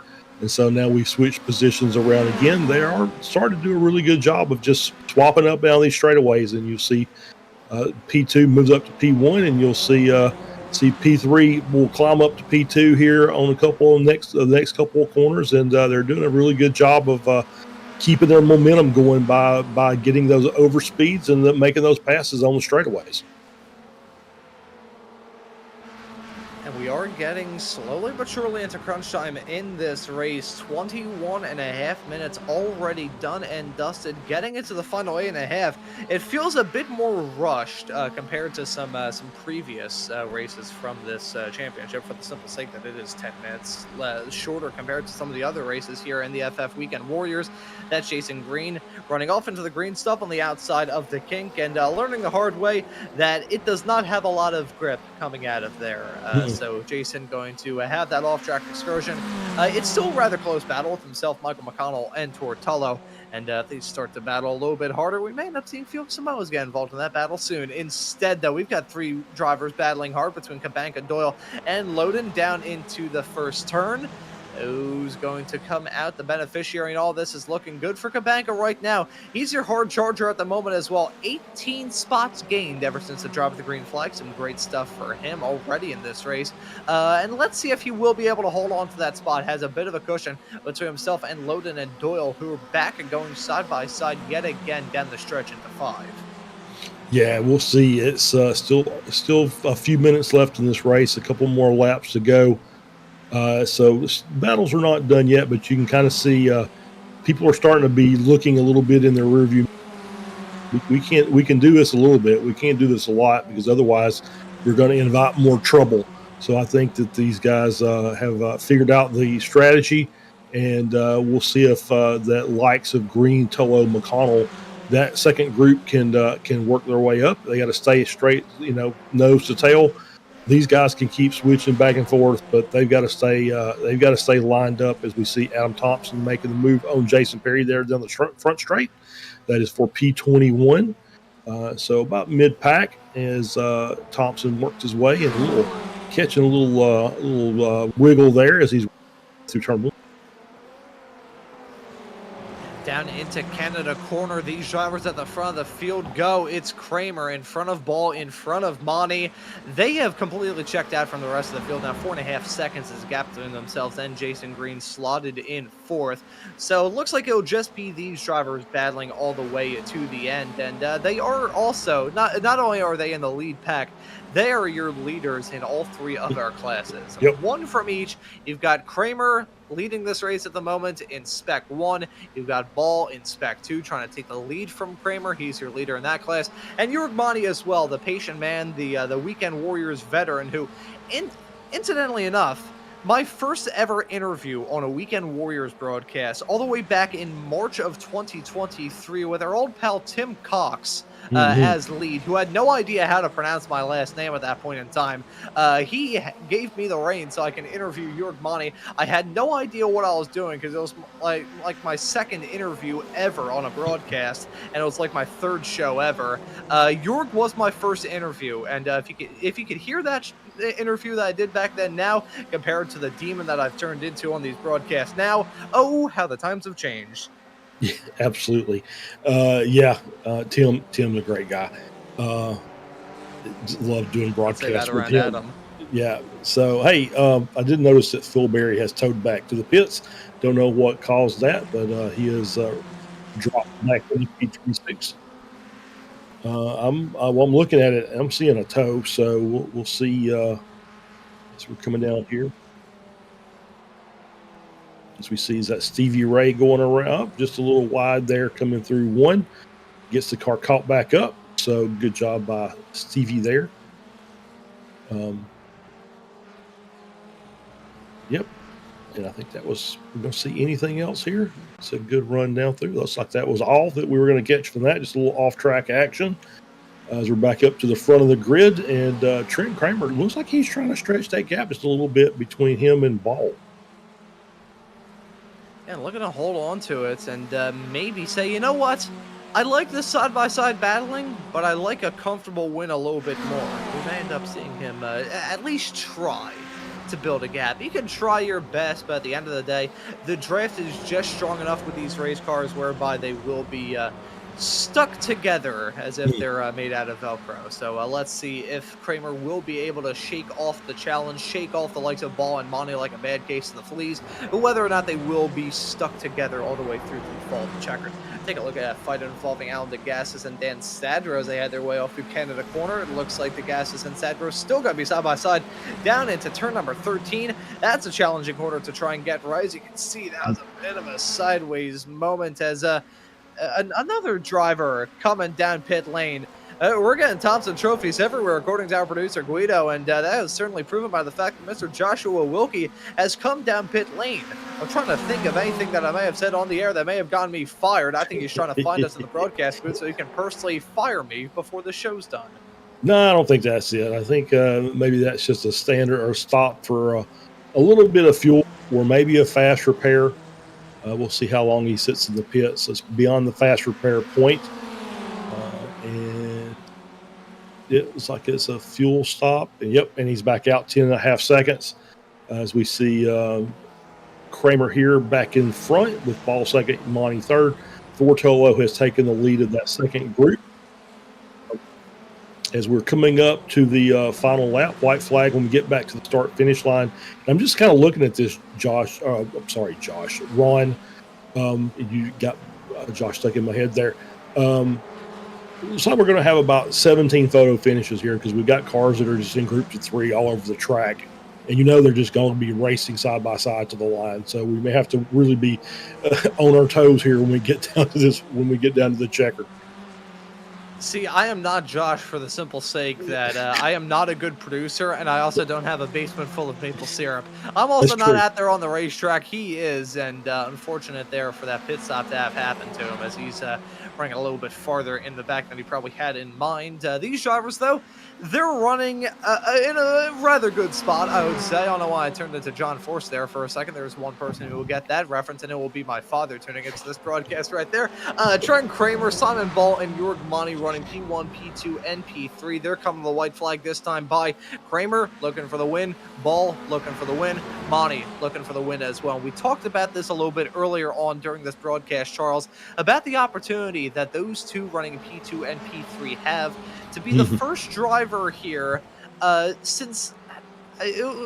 I'm not sure if it happened during the runoffs last time out. It's probably the first time in over like 3 months that we've had a non-Spec 1 racer win a Weekend Warriors event. They have a good opportunity to do it. Monty got to look to jump into the race lead. Ball nearly followed him there as well. That could have ended in tears. Monty going to jump into P1s. They had their way down into T1. Yep, as we're coming out of T1, heading down into turn 3. Monty still in the lead, Kramer in second. We're going to get the next big run here as we head down toward turn 5, and we'll see if Kramer or Ball move out to try and take a position early and then try and hold on to it. Not sure this is the right call. I think we're going to be looking toward the last corner, but you see Kramer coming out wide to the right and is going to look to try and take the outside line, and I think Ball's going to go with him. Yeah, and let's see them side by side down through the braking zone of turn number 5. At the end of this race, Kramer got to try and cut down. That could have ended in tears, but it's still Monty on his inside. Kramer looking to keep the momentum rolling on the high sides. They head their way through turn 6 for the final time in this race. If you can keep that momentum rolling, he's got the inside into the kink of 7, and Monty going to have to back out of it, but he is still there within striking distance. Simon Ball also looking at these two racers battle right in front and thinking, hey, you know what? If these two just so happen to collide, I will be there and pick my way through the dust and steam to be able to jump into the race lead. You've got some very talented racers and some venerated drivers in the Weekend Warriors and Ray eSports world right in front of you, though, so it's not a slam dunk thing that's going to happen. All we know for sure is that they come out of the carousel for the last time with Kramer in the race lead, Jörg Monty slot in P2, and Simon Ball gunning up the rear in third. Who's going to try and go for the dive down into turn number 12? Look at that. That's Monty getting oh so squirrely as he pulls out to try and get that move done. He had some assistance from Ball right behind. Kramer going to hold on to that inside line, but he is all by himself. He's deep on the brakes, down into the turn, trying to keep alongside as they head their way out of 12 into 13 for the last time. Monty now on the inside line. He's going to clear him coming out of the turn, but Kramer's still there within striking distance. He gets a little bit sideways, goes off into the dirt and into the grass, but now this is the Monty turn, the final turn of this race. Who's going to keep the momentum rolling? Monty cutting down to the inside. He's got the weave from hell trying to break that draft. Ball, he's got a good run. Kramer's got a good run. They're 3 wide coming right to the line. Who's going to win this race? It's going to be Trenton Kramer. Oh, 3 cars, 1/100th of a second. Oh, holy cow. That was so close. I'm going to take a look to see on iRacing. Yeah, it is 100% confirmed. Trent Kramer is your winner. It was 5 thousandths of a second, according to iRacing, at the line between himself and Simon Ball, who's classed in P2. Jörg Monty rounding out your podium in third. A podium covered by our graphics, according to our graphics, by 0.012 of a second, and according to iRacing as 0.022 of a second. Incredible. Wow. What a great run. And everybody did exactly what they needed to do. That was, can't ask for anything more than that. I know, unless you finish first, it's like, but that was a great battle between those 3 cars. They did a great job for the entire race to get out there. Ooh, a little shout there. Adam, Jason Perry, Adam dropped down. I think I heard him earlier in the driver chat, a little mistake. So he's dropped down. Perry in 18th, Thompson in 19th, Antonio Reese in 20th. As they're coming around the final corner to end up this race, I think that's going to be the final finishing order for these 3 cars, unless Reese can get a little bit of a run down the straightaway here before the start-finish line. and he's working. He's got a good run going, and he's going to move to the inside. And is he going to get him? Oh, that was so close. Couldn't even tell that was how close that was. That Thompson by 0.02 of a second. Man, this is a absolutely amazing racetrack for these FS. You know, we had a barn burner of a race about 2 seasons ago at this point here in the Weekend Warriors. I remember it being a fight between Marzucchi and I believe it was James Berry, the multi-time former Spec 1 champion here in the Weekend Warriors Formula Ford world. That was a good battle that they had. It was a photo finish at the end of that race as well. Road America should appear on some more schedules here for the FS. And actually, I say that knowing fully well that I do have access to see what the schedule is going to be, as everyone does now, at least when it comes to the officials. And Road America, I'm looking through, not going to be a part of it. Road Atlantic's look forward to, and hopefully all of you tuning into this broadcast will be there to be a part of the action for Season 3. But let's take a look at the results. Trent Kramer is your race winner at the end of it all. Simon Ball slotted in P2. Jörg Monty rounds out your podium in third. It'll be Jason Green in fourth, Tortolo in fifth, Michael McConnell in sixth, Felix Samoas in P7, Sean Doyle in P8, Brandon Loden in ninth, Christian Banka in P10, Dan Sadro in 11th, Jeff Wubker in 12th, Stevie Ray in 13th, Alec Cunningham in P14, and Jeff Jacobson rounds at your top 15. Yep, Josh Wilkie finishes in 16th, Brad Cathcart 17th, Jason Perrigan 18th, Adam Thompson 19th, Antonio Reese in P20, Ren Teasing in 21st, Michelle Lynn 22nd, Alan DeGassis 23rd, Alex Velasco finishes in 24th, Steve Owens in 25th, 26th is Phil Berry, 27th is Nate Brooker, Corey Heffron in 28th, Dan Witzak in 29th, Jason Grider finishes in 30th, Russ Helker finished in 31st, Mason Kuhn in 32nd, Josh Justice in 33rd after the monumental crash. Andrew Love finishes in 34th, and Parvinder Letter and Roman Curdy did not take the start, and that is your 36-car finishing order. And didn't quite copy that there, Guido. I think fast with the interview already, so we have to speed run this with Trent Kramer. He's up there in the interview waiting area. Let's bring him in for a very quick chat because we've got a little turnaround between now and the Spec Racer Ford. Trent, welcome into the commentary booth. How was the win out there? Oh man, that was wild. I've not had a good race like that in a very long time. I'm glad that I was able to make it this weekend. And really nice to see you out there on the racetrack. That race had to be nerve-wracking from start to finish. How was it out there in terms of the nerves? Man, getting so close that we're hitting wheels from time to time, especially getting together with all of them right at the end there for that photo finish. It was terrifying. I have expected to end up in the pit lane on the way to the hospital by the time that the next group of cars got across the finish line, but it was a ton of fun. Just a lot of perseverance trying to keep the car together and making sure that everything makes it to the end of the race. And it seemed like a couple of people had a couple of oopsies at the beginning of the race that gave us a nice gap and a good battle between Jörg and Simon all the way up to the checkered flag there. I like the professional terminology with the term oopsies, and good that you avoided the hospital instead of having to pay a $15 million copay. Instead, you get a $100 certificate from SimMotion at the end of this race. So I'll ask you if you're going to be a part of that Spec Racer Ford race coming up here soon. I'm currently on track right now running qualifying, so it's glad to have you guys on board. I might need to ditch you guys, though, because I need the extra weight, so... Roger Dodger, we got to get off in there into that session as well, if I can spit my words out here properly. Trent, well done on the win here in the FFs. Excited to see you there in the Spec Racer Fords. Thanks, Daddy Guido. I'm not really sure what to say at this point of the broadcast. We're going to take a quick commercial break. We'll be right back with the Spec Racer Fords here in a couple of moments' time. I'm also going to clean out my ears in this small little commercial break.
Introducing the Sim Motion Rally Sequential Shifter.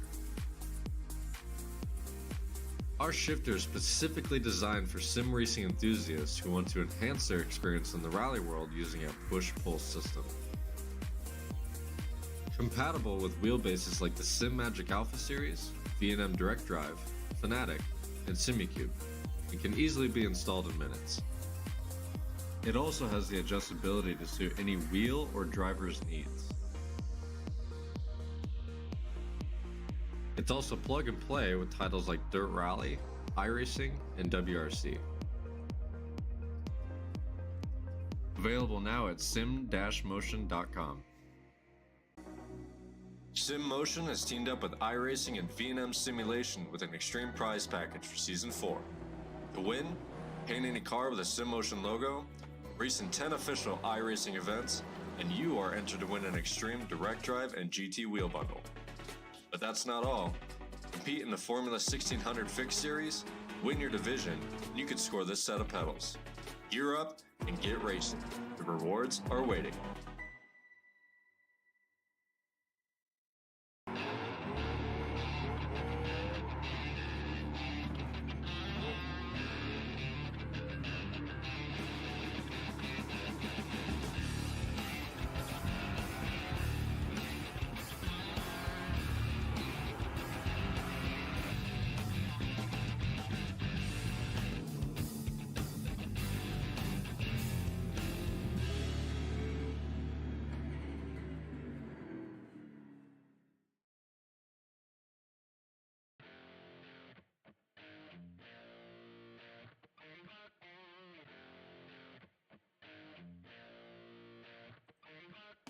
With years of experience and a passion for customer service, Sim Motion is a trusted name for Sim Magic products. Whether you're just getting started or a seasoned pro, we have the gear to get you on the podium. At Sim Motion, we don't just sell gear, we feel your passion for sim racing.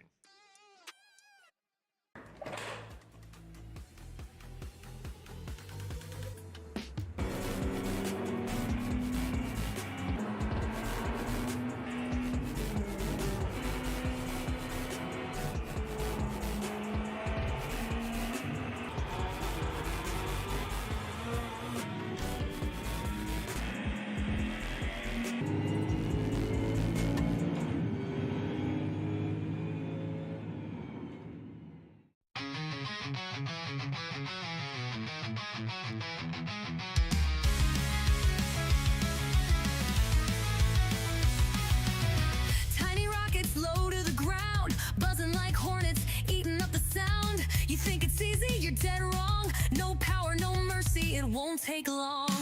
Every inch, every twitch, it's a fight. You learn real quick what's wrong or right. In every corner, carry all of your speed. If you wanna be fast in a Formula Vee, we are the weekend warriors, pushing past the limit line, burning rubber, breathing fire, shaving tents all of the time. This ain't just a hobby, it's a war on wheels we ride. In this league of giants, every weekend we collide. Oh, we collide. Old steel frames and open skies, where legends cut teeth and learn to fly. Formula Ford is gonna test your skill. You need to be fast and not to overkill. No wings, just you, the track, and grip to spare. You can almost feel the spirit of Senna in the air. It's pure, it's raw, the starting point for many stars. One gear at a time, show your skill, tame these cars. We are the weekend warriors, pushing past the limit line, burning rubber, breathing fire, shaving tents all of the time. This ain't just a hobby, it's a war on wheels we ride. In this league of giants, every weekend we collide. We collide.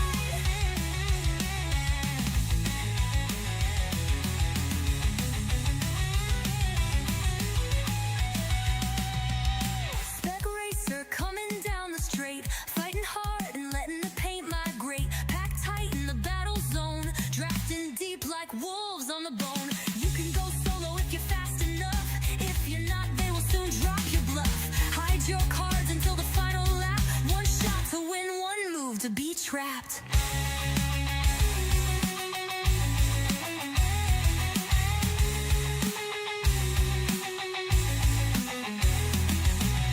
When the visor drops, it's do or die. Every fear left trackside, every doubt set to fly. The checkered flag don't care who you are, just how far you'll go into that race car. We are the weekend warriors, pushing past the limit line, burning rubber, breathing fire, shaving tents all of the time. This ain't just a hobby, it's a war on wheels we ride. In this league of giants, every weekend we collide. Yeah, we are the weekend warriors, and we're always on the line.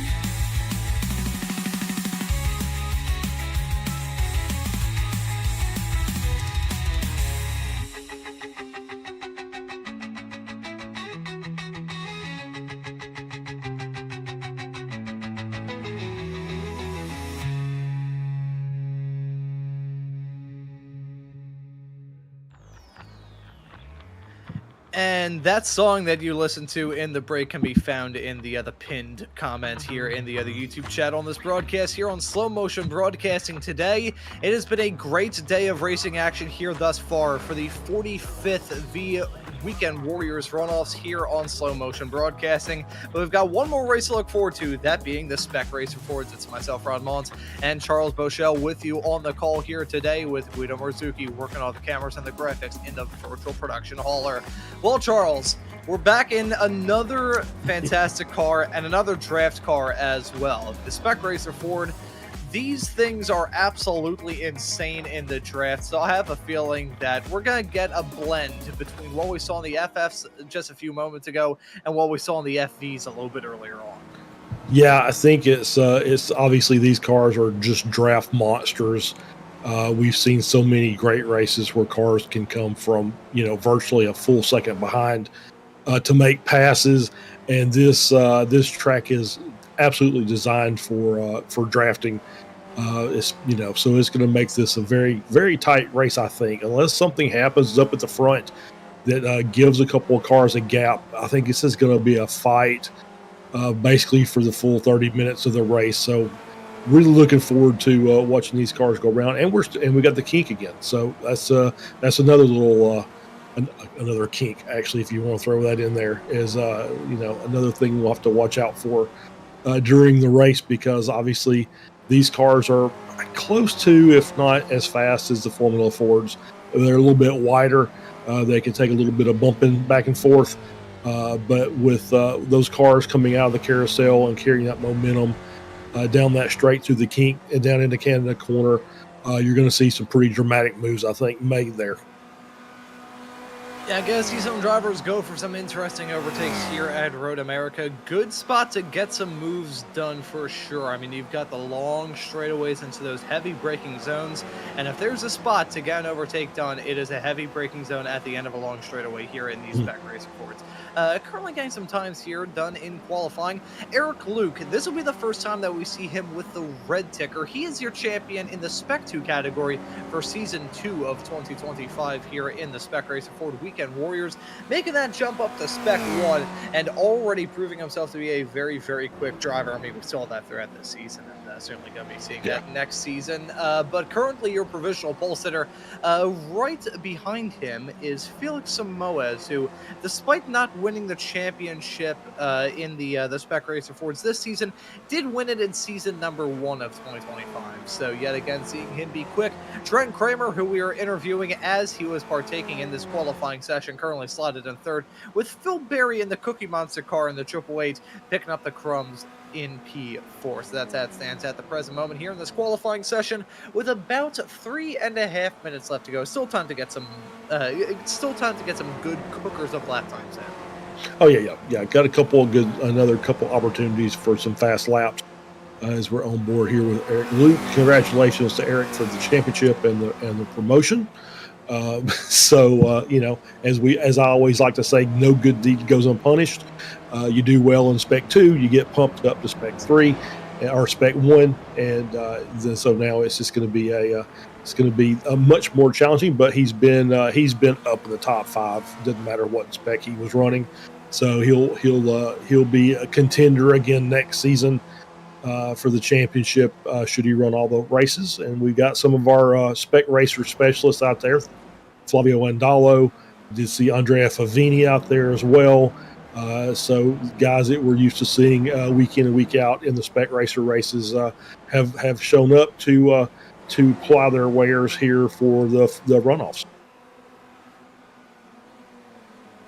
Looking at a just very stacked grid that we've got here for this race. Been fantastic to see the participation throughout this event, seeing the drivers that you see week in and week out here in the Weekend Warriors world, and some other names that we haven't seen too consistently, but we have certainly seen in the past. And just fantastic participation, fantastic turnout here for this, and hopefully all of you tuning into this broadcast here in Slow Motion Broadcasting will stay tuned here to SMB for the action that we've got for Season 3 of 2025. Not only from the Weekend Warriors world, but everything, period, because we have got some good racing action to look forward to here, and some more shows coming up the pipe. We got SRG, that's going to be 2 shows on Wednesdays and Tuesdays now, and you'll also be able to catch the Weekend Warriors as per usual.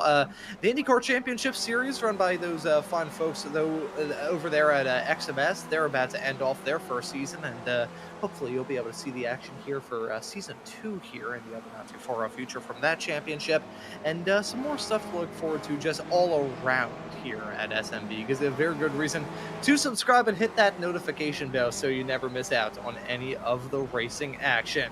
And we follow Josh Wilkie heading his way down into turn number 12, the boss man here at SMB. Very happy that I got those plugs out of the way, and I think he's going to come into the commentary booth and pat me on the back as he pulls off the track heading down to turn 5. Yeah, that's exactly what that is.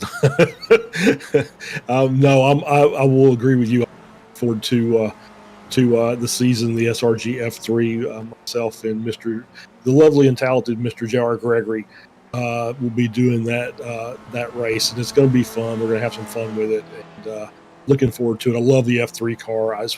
That's my go-to open wheeler that I like to race when I'm in the mood to do some open wheel racing and lose my rating. So really looking forward to that series. I think we're going to have a good time. Yeah, those fine folks there over at SRG are a fantastic crew. The drivers that they've got in that series, of participation they've got in there as well is absolutely amazing. And the Delara F3 car here in the sim got to be one of my personal favorite cars on iRacing. I would go out on a limb and say it's my first love in the sim. I got into that car right as I was getting into iRacing, and I absolutely adore it, as Josh Just is going to adore that as right as the checkered flag comes out, he jumps up to the provisional pole at 228.699. Your real-life Spec Racer Ford driver here in this series. He's currently on the provisional pole. Not sure what the hell we just saw there a couple of moments ago, but we did see a good time from Justice. Yeah, absolutely. And Eric Luke was the pole setter. Justice got behind him, used him as a draft, I think, for several corners, was able to jump.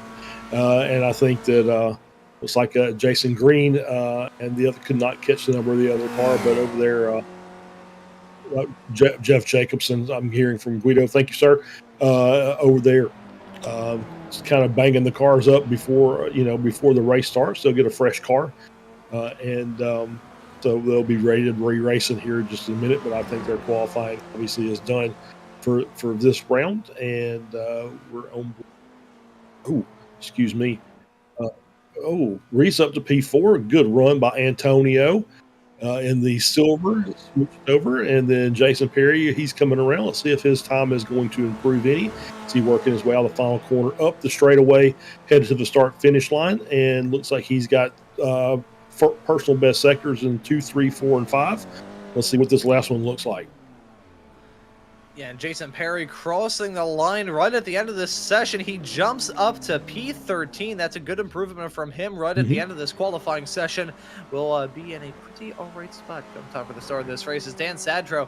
He's going to be one of the last cars to cross the line here in this qualifying session with over 2 minutes already past that checkered flag. Sadro going to come out of the final turn, get a bit of a draft assistance from Flavio and Dallo right in front of him. This may be a good time from Sadro. Looking pretty alright here presently in terms of his sector, saying personal best in the 1st, 4th, and 5th as he crosses the line now. Dan Sadro gonna jump up to P7. That is a big improvement from the 51. Yeah, and you can just see the draft working there. I think that actually wasn't his final sector, but obviously enough gained enough time over the course of the lap to move up to P7. So great run by Sadro, and it's like it's going to shaping up with the top 11 cars within a second.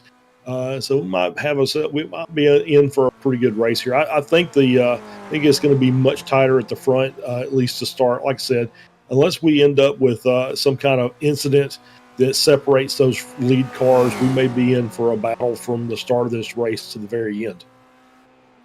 Yeah, I think we are going to have a good battle. So they're still going at it. Where are they? Yeah, it's fine. Yeah, it's certainly fine when you've got a car right in front of you missing a front clip. The optional air conditioning mod here in these spec races. Oh, ooh. God, that was Andallo, and that actually just scared me.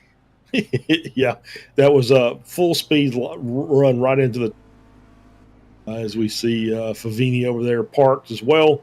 And I think I'm not sure I think this might not even count. It seems like this is way beyond the last lap distance here, but we'll see if there's any difference there. Nope, did not. And that has ended the qualifying. That actually legitimately scared the crap out of me. Oh, boy. Alrighty, well, if that's a sign of things to come here in this race, I can't tell whether I'm looking forward to it or I'm absolutely terrified. You know, it's going to be a good race to round off today. And to get this race up and rolling, let's take a look at that starting grid. It's going to be Josh Justice starting this race from the pole. Eric Luke set to join him on the front row. It's going to be Felix Samoa starting this race in third. Alongside him will be your Masters pole sitter of Antonio Reese. Jason Green will start in P5 alongside Trent Kramer in 6th. Dan Sadro, after a very good time right towards the end of that session, will start this race in P7, and Phil Berry will start alongside him in 8th. Your top qualifier of the Spec 2 racers. Jörg Mani will start this race in 9th with Joachim Osbecker rounding out your top 10. Yep, starting in 11th, we have Christian Kabanka. Stevie Ray starts in P12. Tortello starts in 13th. Jason Perry in 14th. Josh Wilkie starts in P15. Brandon Loden starts in P16. Jeff Wubker in 17th. Dan Wicksack, our Spec 2 winner, I believe, from the Formula Ford, starts in 18th. Andrew Love in 19th. Andrea Favini starts in P20. Michelle Lynn starts in 21st. Parvinder Letter starts in 22nd. Dan Wood starts in 23rd. Brad Cathcart is in 24th. Mario Krimser starts in 25th. 26th is Jeff Jacobson. Flavio Andallo starts in P27. Russ Telker starts in P28. Jason Grider starts in 29th. And rounding out your 30-car grid is Adam Thompson. There is Adam starting this race right at the back of the pack as we follow that iRacing blimp. We are higher than the iRacing blimp. We're getting a fantastic view from a Cessna 172 that's flying around this track, puttering around just barely above stall speed.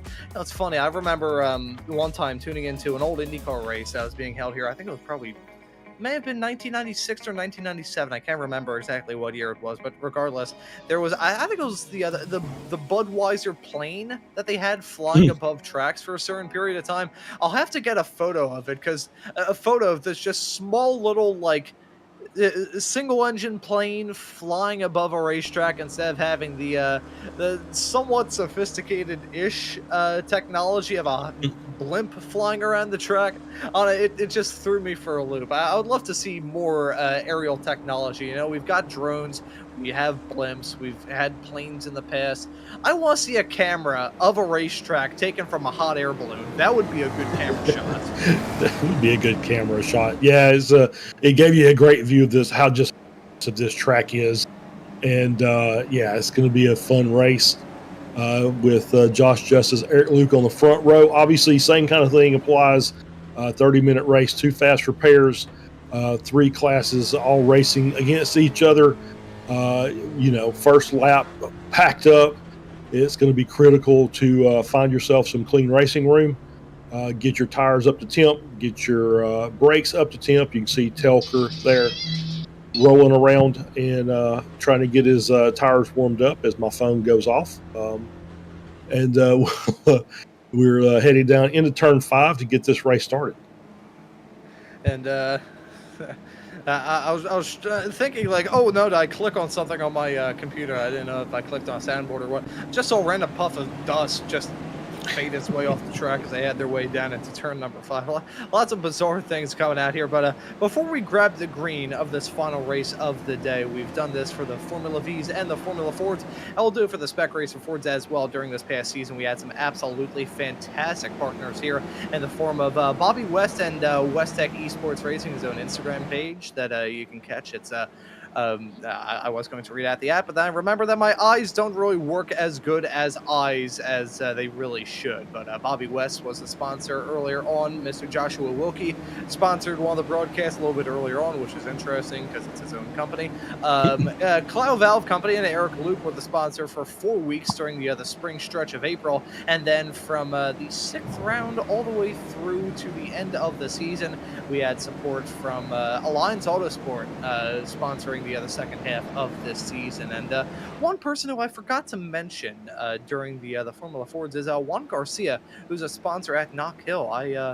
My sponsor information was not updated to include him, so Juan, if you are tuning into the broadcast, thank you for making the Formula Fords possible. And to all those fine folks that I mentioned a few moments ago, thank you for making the Spec Racer Ford Weekend Warriors broadcast possible throughout this season.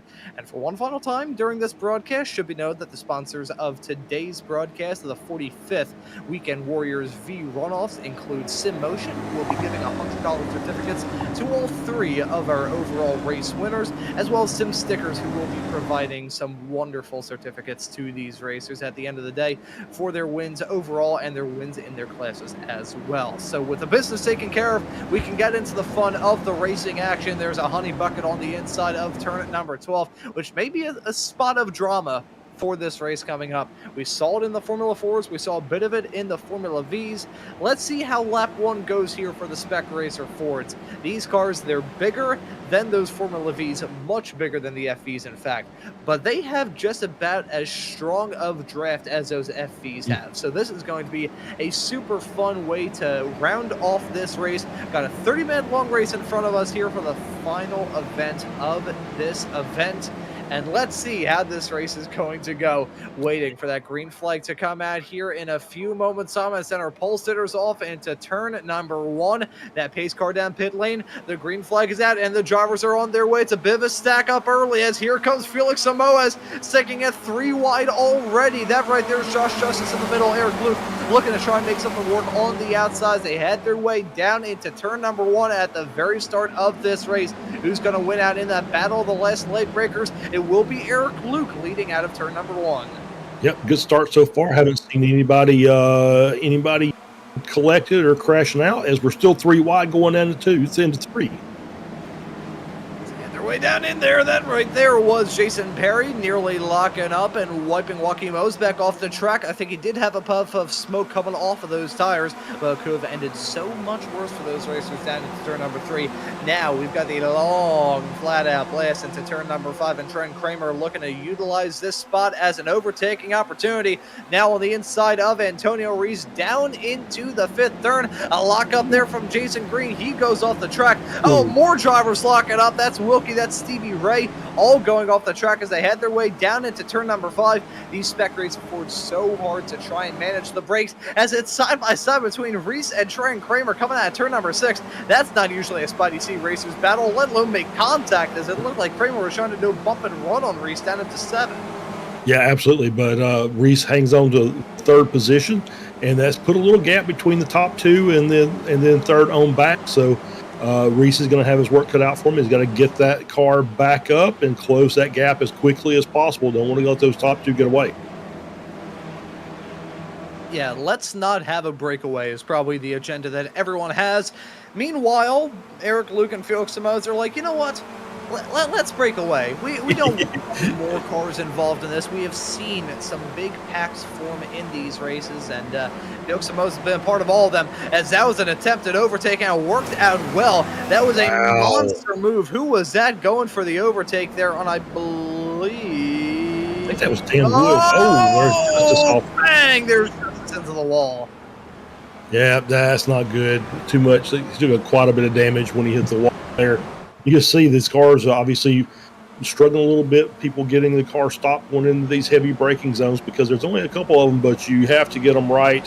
And I believe that was Dan Wood that made that move through the kink. If I caught the number correctly, might have been Loudon instead of Loudon over Dan Wood. As we're back on front, and we got a battle for the lead. Good battle going on between these two racers down into turn number 1. That's Felix Samoes jumping his way up into the race lead. Eric Luke going to slip back and tow in P number 2. Got 4 drivers in the pits already, make that 3 as Josh Justice has called it a day. Got Josh Wilkie, Jeff Jacobson, and CV Ray all coming into the pits together. I think that's a damage on the race car. Same could be said about Jason Perry. Could see some damage on the front end of that race car as he has his way down into the 3rd turn. As here's the moment for Justice. Going into the braking zone, hits the grass, and tap. And then that's pretty much it. I don't think, he could have probably came into the pits, but obviously it's very difficult when you're out running by yourself to make up any time on the cars in front. I did see a little bit of something we haven't seen it because we haven't had the ability to do it. A little bump drafting between Kramer and Reese going down the front straight. So we'll have to keep an eye on that and see if that helps those guys work their way back up to that lead group.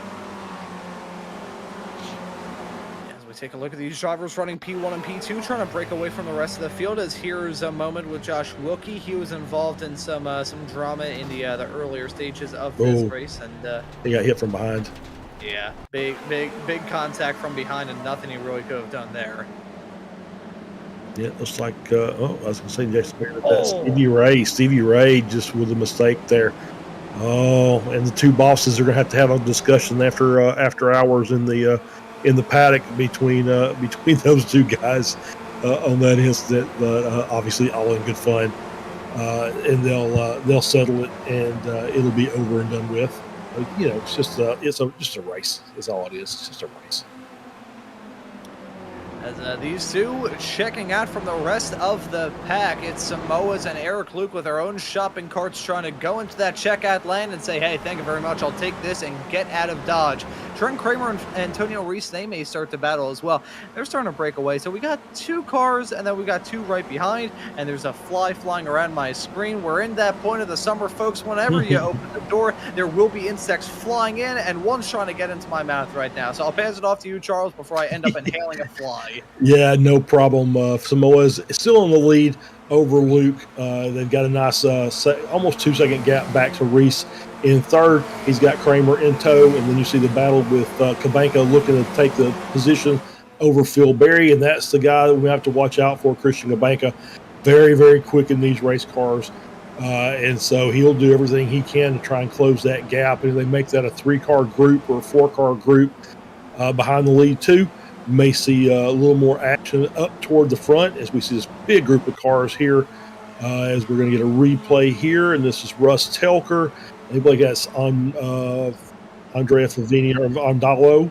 Russ Telker just going straight and manages to get it stopped in the gravel. That's what the gravel is designed to do, and gets the car right around just like he was just not in the position where he wanted to try and make that corner successfully. So he said, I'll just bail out and we'll reset and try it again.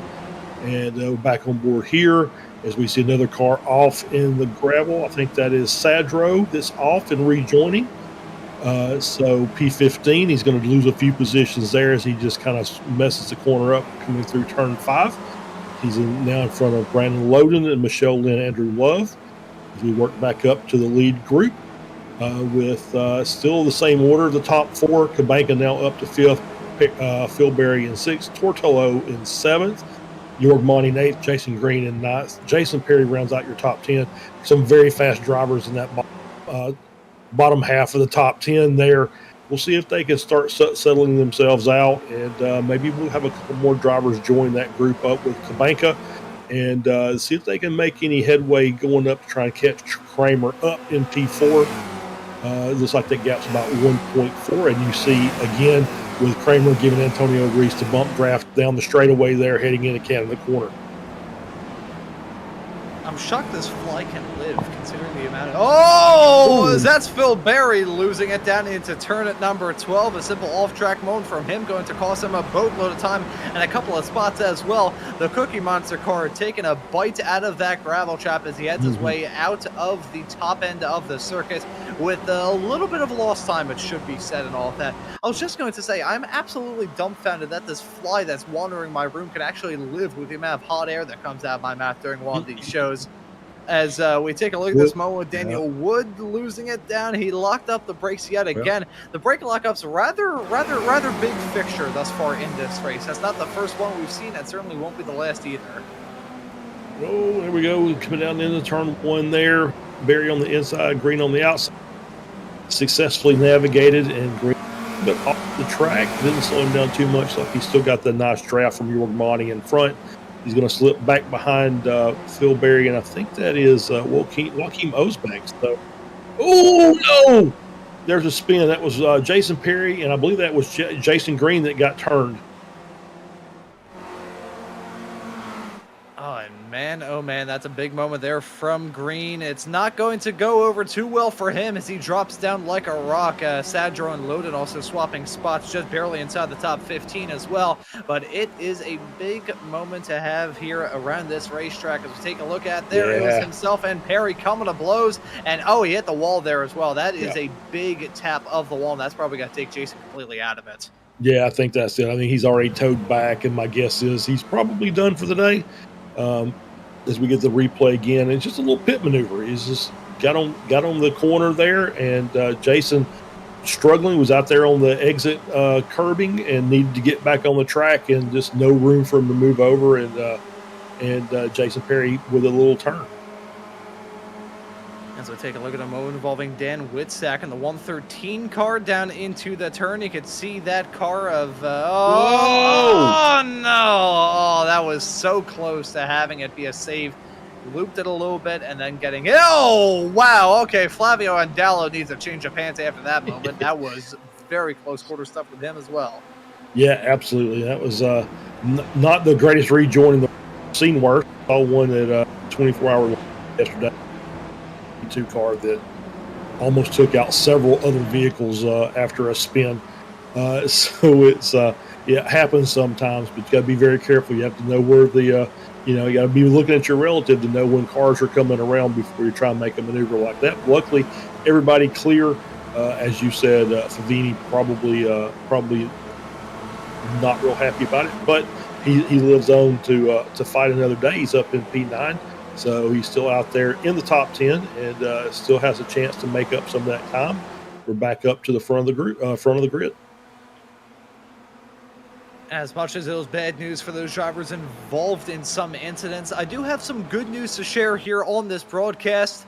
The fly is dead. I was able to catch him. He landed on my phone screen right as I was pulling up my notes, and I'm not sure whether or not I actually hit him or just gave the fly a fatal heart attack or what, but hey, it worked out regardless as we take a look at the moment involving Russ Telker losing it coming out of the final turn. A quick trip through the grass and the gravel, bit of a bunny hop there as well. We talk about this track being old school. It's got those old school runoff areas, and the runoff areas are not smooth as well either. You can pick up some big airtime just running off the track here.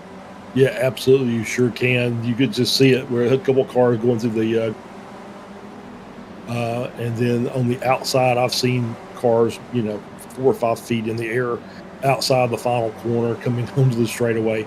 It's it's not perfectly manicured, and it's not a dead level off the track. So you have to be very careful when you get off that track. You're heading into the unknown because that's not where you're supposed to be, and kind of have to live with the consequences of that. As we look through the rest of the field, it's a little bit broken up, kind of, at the front of the field. Yeah. You got a gap between Luke and Reese, so it looks like those front two have broken away. We'll say that's probably the closest we've seen that gap be thus far in this race. As we take a look at another moment involving Russ Telker taking some rather interesting lines, it must be said, as he heads his way through turn number 5. I think it was about 5 feet to the inside of the apex, then 5 feet on exit, and then that's him spinning it through turn at number 6. That 260 car not looking like it's handling particularly well. As No. Antonio just got abducted by a UFO. I think he just did. Uh-oh. Yeah, something's happened. Oh, wow. UFO strike again. Yeah, I just kind of see. I wonder if that was if there was an incident in that, or he had just disconnected. Oh, wow. Oh, that's terrible. Hardware failure. So I hate that for Antonio. He's had a day. He's been competitive in the races, and then, up there running in P3, and this all of a sudden the hardware gives up on him, and I hate to hear that. So now you've got Trenton Kramer out there by himself, and so he's probably going to get swallowed up by the cars behind. That's York Monty, Christian Kabeka, Tortolo. He'll probably get absorbed into that group as that faster group, comes up to behind him. Yeah, so unfortunate there. The UFOs coming out in full force. It may not be dark, cloudy, or rainy here at Road America, but just mysterious enough whereby you will have encounters like that. Unfortunate for Antonio, as we're going to take a look at a moment involving Jeff Jacobson, the 240 car, heading his way down into Canada corner of turn number 12. Oh, and he goes off into the gravel. Kept it out of the wall, nice. though, albeit Nice it was job. just a matter of millimeters between himself and the tire bundles. Yeah, so easy mistake to make. Not the first time we've seen that, and definitely won't be the last. Yeah, probably not. But yeah, good job to keep it out, and he can continue back. 2.5 seconds now up to Stevie. So Stevie able to take that position as he keeps it around in the gray on Canada corner. So now Jacobson's going to have a little work to do to get back up to it. Looking at these 4 cars as they head their way through the carousel. Christian Kabanka in the midst of all of that. York Monty leading this pack. Tortolo and Joachim Ozbeck lead your drivers involved in this battle. That Cookie Monster car, no matter how often I've looked at that and doing these Spec Racer Ford shows week in and week out, you do look at it weekly. I will never be able to look at that car and just brush it off as nothing. It's a Cookie Monster on a race car. I mean, if there's any front opening of a race car that is bound to just munching on any sort of gravel or something that comes its way, it is definitely the Spec Racer Ford. As here's the other Cookie Monster car, Phil Berry. He had a crumb taken out of his gap, and he's now going to drop down a bit. Currently running in P11, may drop down to P12 as Dan Sadro looking for a move around the outside of him down into turn number 13. But yeah, interesting discussion I raised there. The other most hungry front ends of race cars on the iRacing platform. I think the Spec Racer Ford and the other BMW GTP car are probably at the top of the list. Yeah, the BMW GTB is just a guppy's mouth. It's just massive air intakes there on the front of the car. Yeah. Not really sure what else I can say about that, but we'll continue back on with the racing here. York Monty in 4th place. 2.1 second gap up. They have started closing the gap down to Kramer a little bit, who's up in 3rd. They've taken about a half second. Yeah, and then the lead 2 cars, now they don't have that two car pack behind them, have started to extend the gap. Now it's almost 3 seconds back to Kramer. Halfway through this Spec Racer Ford race here for the final race of the day here from the 45th Weekend Warriors vRunoffs, and hopefully all of you tuning into this broadcast all day long here on Slow Motion Broadcasting have enjoyed the racing action. If you have, how to hit that subscribe button and the notification bell so you never miss out on the action for Season 3. As Dan Sadger, I think he missed out on something down to turn number 5, that being an apex. Looked like he ran very deep down into the brakes, and looks like he's still holding on to that spot, albeit just barely in front of Jason Perry. These are the 2 at the front of the field, though, as we take a look at the 4-car pack a little bit farther behind them, involving Monty, Kabanka, Tolo, Ozbeck, And that is the only drivers involved in this battle. I feel bad, though, for the likes of Trent Kramer, because he's got to be feeling lonely, man. I mean, granted, after finishing, what was it? The gap at the end of it was like 15 thousandths of a second to himself in P2 in that Formula Ford race earlier on. He's probably happy to be in no man's land, but he's a racer. He wants a battle.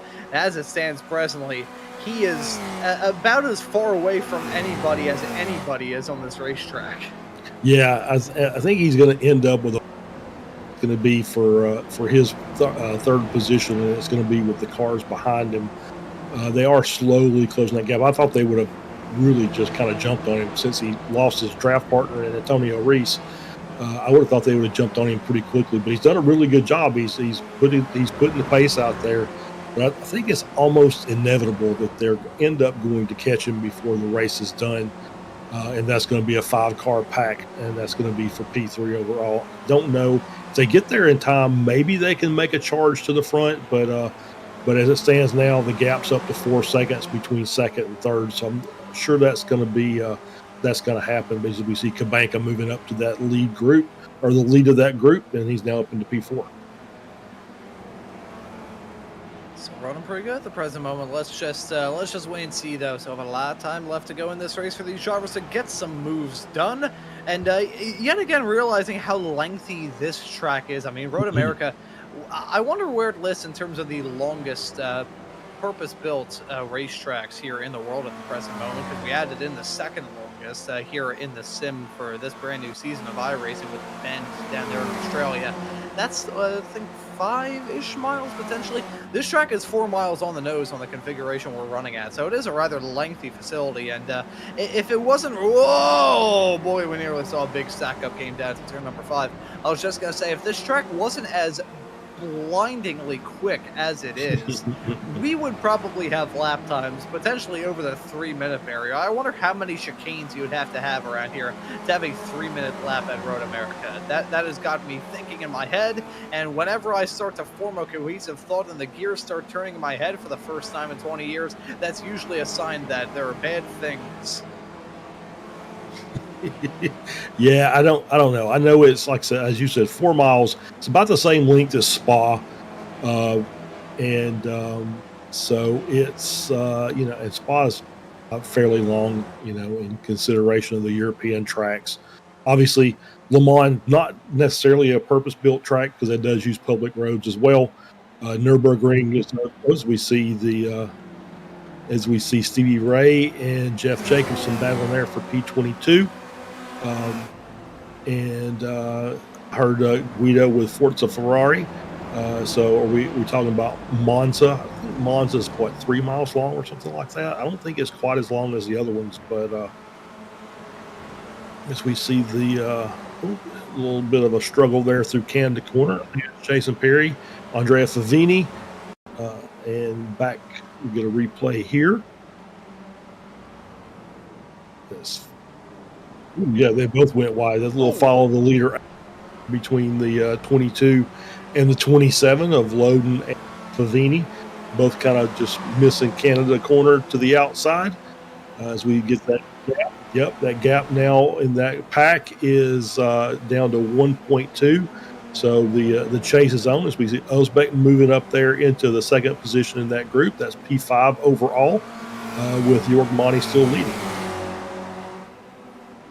Yeah, so as much as Trent Kramer was probably upset about being all by his lonesome, I think he's probably a bit more upset now that he's no longer going to be by himself. And in fact, if he loses a second, he is going to be in the midst of an absolute fever dream of a battle. So take what you can get, I guess, potentially, something like that. I'm not really too sure. Eric Luke and Felix Samoa still leading this race. Trent Kramer, though, slowly but surely falling into pandemonium right behind. Here's these two. They've had a quiet and tame race up to this point. Haven't seen too much drama involved with these two. I say that as we cut to a replay of a swap-a-roo. Look at Eric Luke. That's a last-second dive. The draft is so important in these race cars. And we saw it this past season with the Formula Vees, fittingly involving Felix Samoa's getting a tap hang down the backstretch at Oschersleben. It's super important to try and pull out at the very last second to get that draft and get that run for as long as you can, then try and get the move done. We saw that go on involving Eric Luke and Felix Samoes a couple of moments ago. It worked out well for Lucas. He is now your race leader with 8.5 minutes left on the clock. But it is still going to be a draft fest between those two. Really don't have a prediction on who's going to win, other than the fact it's probably going to be between Luke and Samoes. Yeah, I think you're probably right. As we're watching replay here, Mario Crimser working his way to the left side. Oh, and a little bit of contact there. And then more contact, and I think that was that Cathcart? Yeah, and so just some contact coming down the straightaway into turn 5, and you see that the results there as we're back up to the front. And as I was saying, I don't think that we're going to get a battle for the win. It just depends on what these guys do. If they end up, making these last second lunges into the corners to make the pass, it's fine, but you got to get back in a straight line. As they're caught up to Kramer now, and Jorgemani's leading the train around, and he's going to get by. Looks like Osbeck's going to get by. We'll see if anybody else does, but they can't be doing what I was just about to say in running 3 wide and battling through corners. That will cost you all kinds of time. Holy cow, look at that pack as they head their way down into turn number 1. Osbeck jumping all the way up to 3rd. Trent Kramer now involved in this battle, and he's got to look to maybe try and get something to work around the outside into turn number 3. That's a gutsy place to try and go for a move, and he thought about it. Osbeck slamming the door, saying, "What, are you crazy?" And these drivers, based off some of the battles that they've had up to this point, I say this with respect, I think some of them may be. That's Osbeck still trying to fend off this challenge from Kramer, who's going to be stuck on the outside down into turn number 5. Look at that. That's going to be a good run from Tortolo. Jorgemani got to stall out a little bit in there as well, as Kramer and Osbeck yet again side by side. Kramer clears him, but he gets a little bit squirrely heading down into the turn. That's going to allow Osbeck to pull back alongside. He's got back out of it, though. They head their way up the hill under the Corvette Bridge and down into turn number 6. We supplement that battle that's now cooled off with this battle that's still intense. Look at that. That's Favini, Loden, Perry, all covered by nothing. They got 3 cars right behind him, though. That's Sadro again thrown the door by Perry. Phil Berry and Jeff Wubker still involved in that action as well. This race is really starting to flare up right towards the end. Yeah, it really is. With about 6 minutes left, so we only have about 3 laps, I think, at the line. As we still back on board, back to the front with Samoa versus Luke. Samoa's is starting to gap a little bit, but obviously as they get on these straightaways, it'll just pull Luke right back up to him. It's going to be very difficult for Samoa's to get away unless Luke makes a mistake. As we're looking here at a replay, this is Samoa's making the run. This is down into turn 5. This is a long straightaway. Nice, easy place to make the pass. Easy on the brakes, moves to the outside, gets the pass done well before the corner, and nice and easy does it in there. And so great job by both those guys. And the gap now down to under a half second as the draft has done its job. And the draft is keeping these drivers close and keeping them honest all throughout this race. I mean, Charles, you've covered the Spec Racer Fords here in the Weekend Warriors for many, many moons, as have I as well. Name an occasion in which a driver has just given us a runaway victory to talk about. It doesn't really happen too much. Look at the run that Krishka Banka has. Holy cow. I mean, there's one that I always go back to. It was just such a dominant performance, and that was Marco Pinero at Long Beach, where he won by like 15 seconds. That was as dominant as any race I've ever seen. Spec Racer, but obviously Long Beach not necessarily known as a draft track. So these big tracks like this, it's very hard for the leader to get out by himself and cruise away to a victory. Yeah, it doesn't really happen too much. I think probably the biggest gap I've seen in my entire time covering the Spec Racer Ford Weekend Warriors is probably about a second and a half. And that was a very rare occasion. They are 3 wide contact being made between Osbeck and Kabanka. They make it into the turn. I don't even think they know how they're able to do that, but they keep it on the road. Osbeck dropping 2 wheels off into the gravel midway through the turn. That could have been so much worse. Kramer looking to get a move done on him as well as Tortolo, hoping to get past Kramer as well, hoping that this battle doesn't break up, but that gap is a bit bigger now between Osbeck and and Kramer that we have seen in the past. I think they're still going to be vacuum sealed together, though, so Oh, yeah. not going to see those drivers break apart from each other. They will still be thorns in each other's sides from now all the way through to the fall of the checkered flag, as that's Andre Favini with a big off-track moment coming out of turn number 8. Yeah, just a little bit wide. It's easy to do there at turn 8. It's another one of those heavy braking zones, left hand. And it's real easy to just kind of to understeer out of that corner as you're getting back on throttle, and you'll take yourself wide. But once again, still in that group, so he's not going anywhere. He's just lost a couple positions, and he'll be battling for the lead position in that group before it's all said and done again. That's the group, I think, with Sadro and Jason Perry and Phil Berry and Jeff Wupker. Brandon Lowe is the other car. Yeah, I mean, honestly, we have so many drivers involved in these battles. I mean, think of the battles that we've got going on. The front 3 packs. We've got these, which, I mean, frankly, it's like looking at the parking lot of a Kmart 3 weeks before it closes down permanently, compared to the packs behind where it looks like a crowded shopping mall on Black Friday. It is insanity that we've got going on throughout this field. Felix Samoa's jumping back into the race lead as we jump back to this battle involving Kramer, Ozbek, Kabanka, and more. And they're side by side yet again down the start-finish stretch off into turn number 1. That's Kramer jumping his way into 3rd. Ozbek slotted in 4th. I think another fly landed on my hand. When will I escape these flies? They're 2x2 as they head their way down into turn number 1 with Tolo, Perry, Sadro, and Loden all battling nose to tail and tooth and nail as they head their way up through that section of the racetrack. Man, I don't think we've had a single point to breathe. And I'm actually curious, are we on the last lap? I think it may have been close as to whether or not we took the white last time by or not. It's that we've got 3 wide action yet again.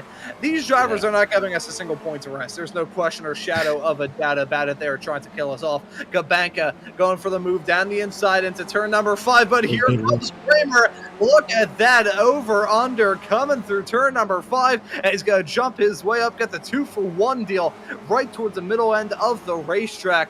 That was slick from Trent Kramer.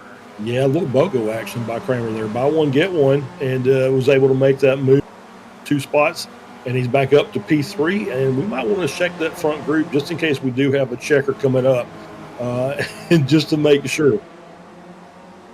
Okay. All right, so we're hearing from Guido, white flag this time by.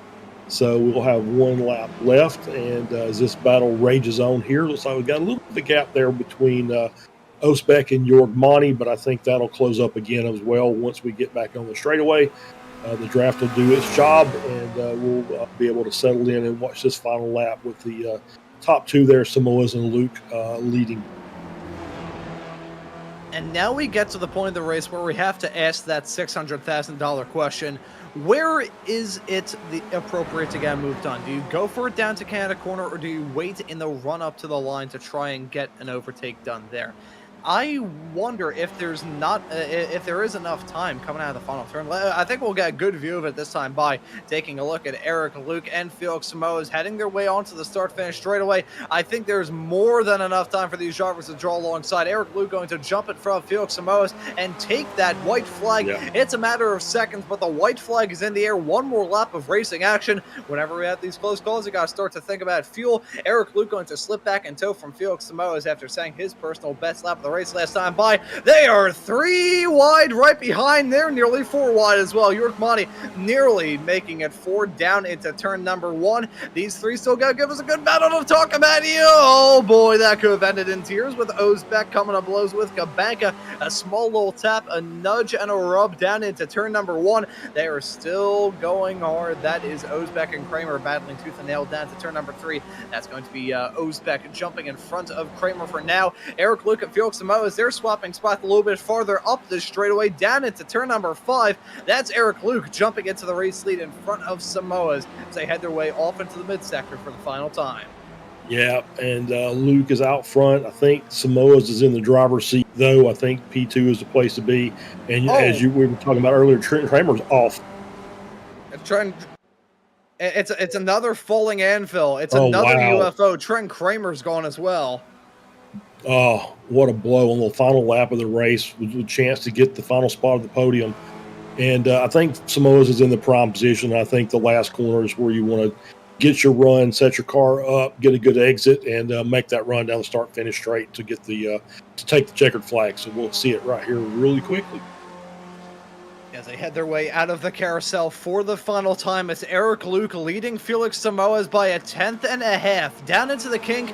Not going to see Felix Samoas go for the move there. Frankly, a move down in there, even in much quicker race cars, is basically a death wish. Instead, it will be sitting in tow and maybe going for the move down to Canada corner. He looked at it. He put a wheel out, but I don't think that would be the good move if he went for it, and that's part of the reason why it didn't. Felix Samoa is a 5-year veteran of the Spec Racer Ford Weekend Warriors. He knows when to take that run, he knows when to take the draft, and he knows that coming out of the final turn will be the spot to try and pounce. Oh!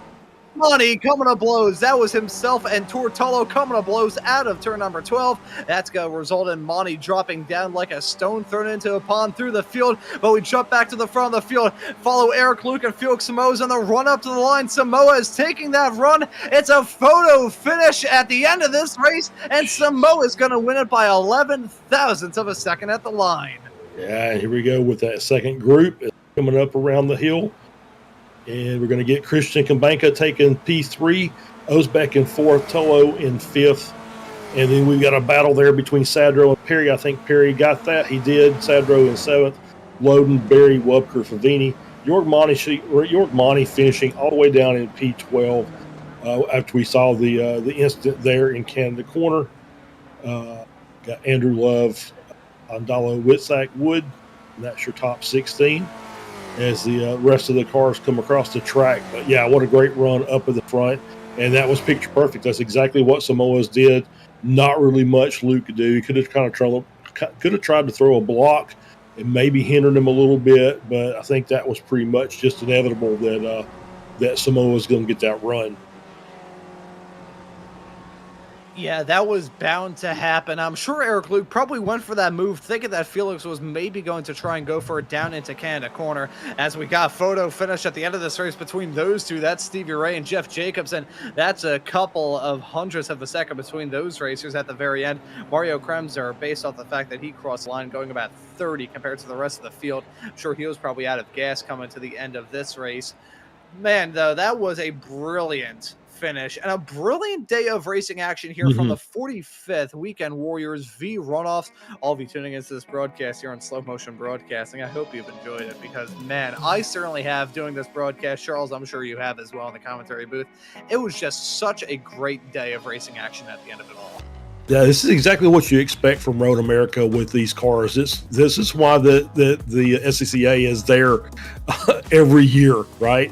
Because it just makes for really good racing with these cars, and you know, it's just fun, and we've had a great time. And every time we come to Road America, we get great racing by either the Weekend Warriors or the Ray eSports Club League that runs during the week.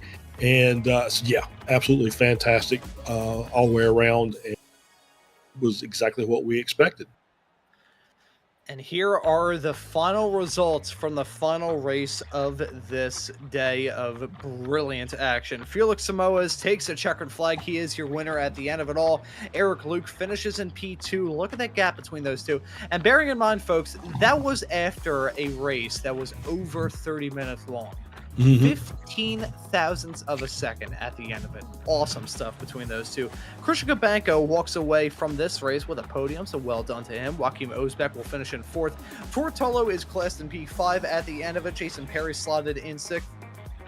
Worst time to get the hiccups are on the air. Dan Sadro slotted in P7. Brandon Loden will finish in P8. Phil Berry in 9th. Your top running Spec 2 driver at the end.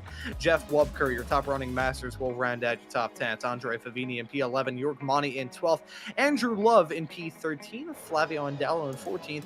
And Dan Woodsack rounding out your first half of the field in P15.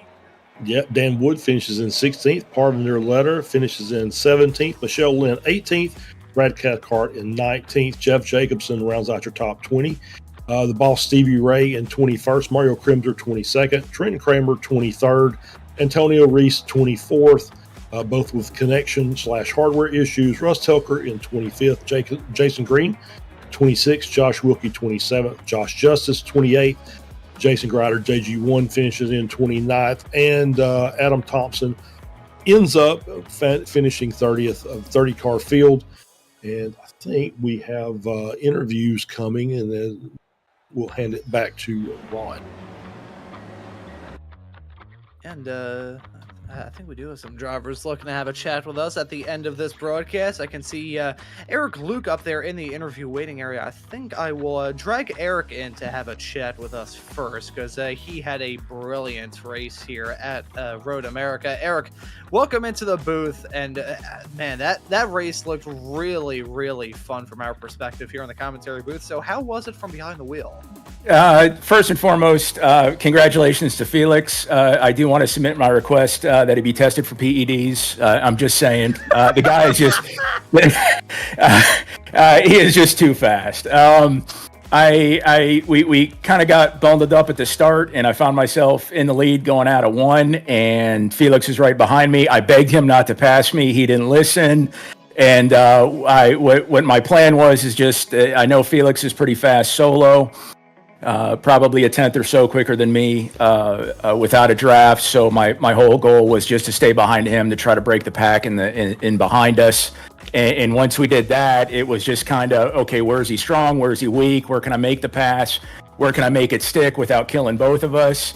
And he surprised me by not passing after the kink. And we get into the final corner, and it was just like, does he have the grunt? And he did, and it was so close. Hats off to him. He ran a very respectful, clean race. I appreciate it. It was just a lot of fun trying to stay and hang with them. Yeah, man, that just looks super, super fun. I gotta say, in your Spec 1 debut, a pretty good way to go about it. We talked about this a little bit earlier on during this part of the show.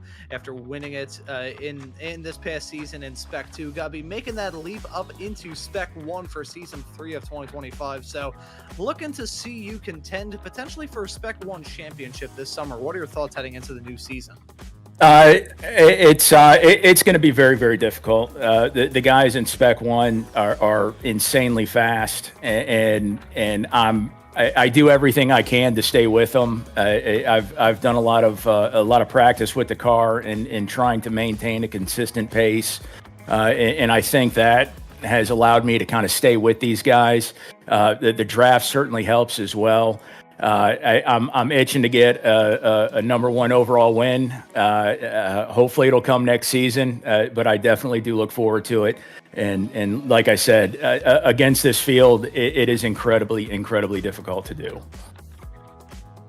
Yeah, man, you've been a standout star throughout Season 2 of 2025 here in this sim. I gotta say, Eric, I'm not sure you can determine exactly how you want to take this. You're the first person in my entire time doing iRacing broadcasting that I've ever heard accuse one of their competitors of taking PEDs. Oh, that caught me off guard. I can assure you that much there, Eric. I'll tell you what.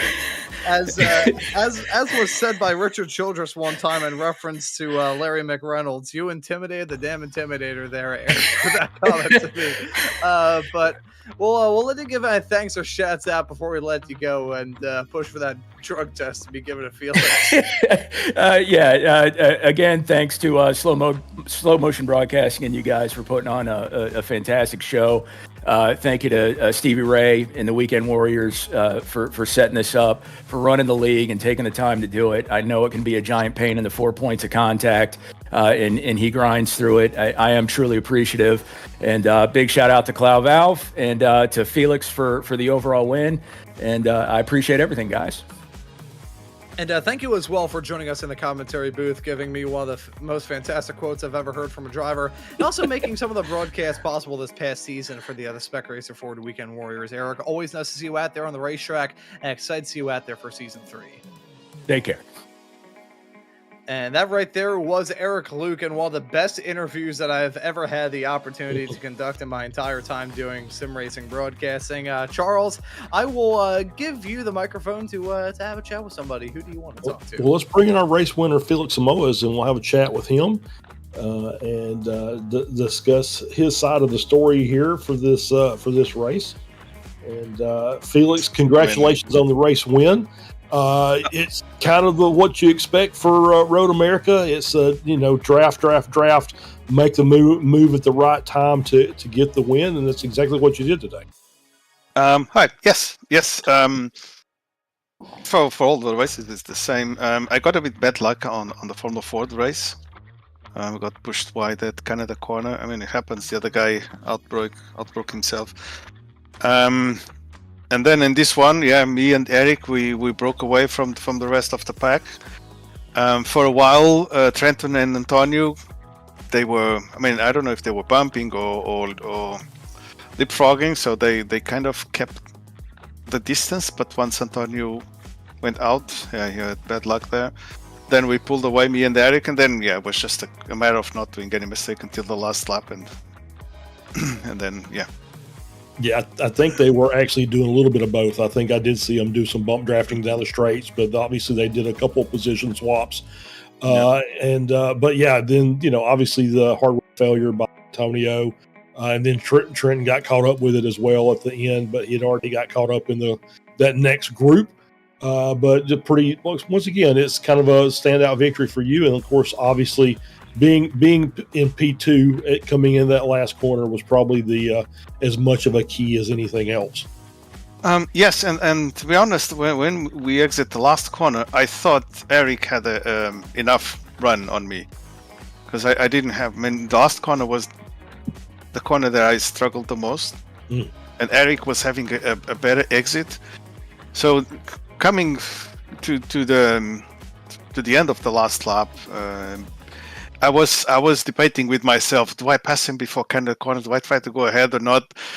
And then I just decided to stay behind him and see how it would go. And it went good for me in the end. It did indeed. Well, congratulations on the win in the final race, and we'll let you give any thanks or shout outs and let you be on your way to celebrate. Yeah, as usual. So I would like to thank you and everybody involved in those races. I mean, at least from my perspective, they were all pretty clean. Was good fun. Then Stevie, as always, and the rest of the guys who keep the league running and doing the scrutiny for all these seasons. And the slow motion broadcasting, you guys in the booth with the commentary, because it's always fun to either go and rewatch or watch when I cannot race. All right, well, Felix, congratulations, and we'll see you when the. All right, have a good one. Take care. Hey, ciao. And that right there was Felix Samoa's your race winner at the end of this Spec Racer Ford race. I can see Michelle's up there in the interview waiting area, but I believe we have time for one more interview, and as is customary, I think we're going to have a chat with the man himself that makes all the stuff go on with the sound effect that can be used to describe my life. Mr. Stevie Ray, welcome into the commentary booth. Hey guys, thanks. How was that? Wow. Fantastic. Yeah. Great racing. Obviously, Road America, just fantastic track, and suits these cars well. And you can see why they like to go up there and race in real life. Yeah, it's awesome to go. I've been a couple times to the June sprints, and definitely want to get up there for the runoffs. But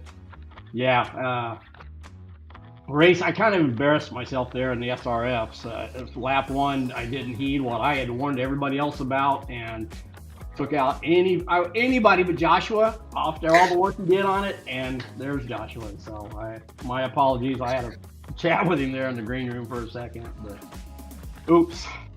Yeah. See, Stevie, what you could have done is you could have said that your brake pedal failed, and you could have used that as a nice way to plug Sim-Motion. Yeah, there you go. Yeah. Yeah, I was thinking of doing that, but I had a rather cheap plug for the Racing Line podcast a little bit earlier on during the show. I was like, I can't leave the show with my head held up high if I have a double whammy of some very interesting plugs. But man, it was an absolutely fantastic event all throughout today. All three of the races were absolutely amazing. These vRunoffs is one of the highlights of the season for me. I get to put it up. It's all about fun. We open it up to non-league members, and it's always fun. And so I try to make it a little different than the league and the officials. So sometimes nobody knows what's going on, but it's just one of the highlights for me. And these guys keep supporting it. I mean, 45 times now, and they keep coming out to run it. So I can't thank those guys enough for doing that. And I believe this is now my 4th time doing one of these vRunoffs broadcasts. Ever since a year ago when we were running at Daytona with just the FFs and the Spec Racer Fords, I have seen this event grow, and the participation for this event was absolutely amazing as well. I mean, I think the smallest grid we had all throughout today was, I think it may have been the SRFs at 30. Either way, though, just absolutely insane participation all throughout today. Yeah, these vRunoffs, we used to get 50 plus, and it's gotten a little smaller over the years, but keep promoting it and putting it out there, and we'll get it back. But that's the goal, is to put as many cars as we can and have as much fun as we can.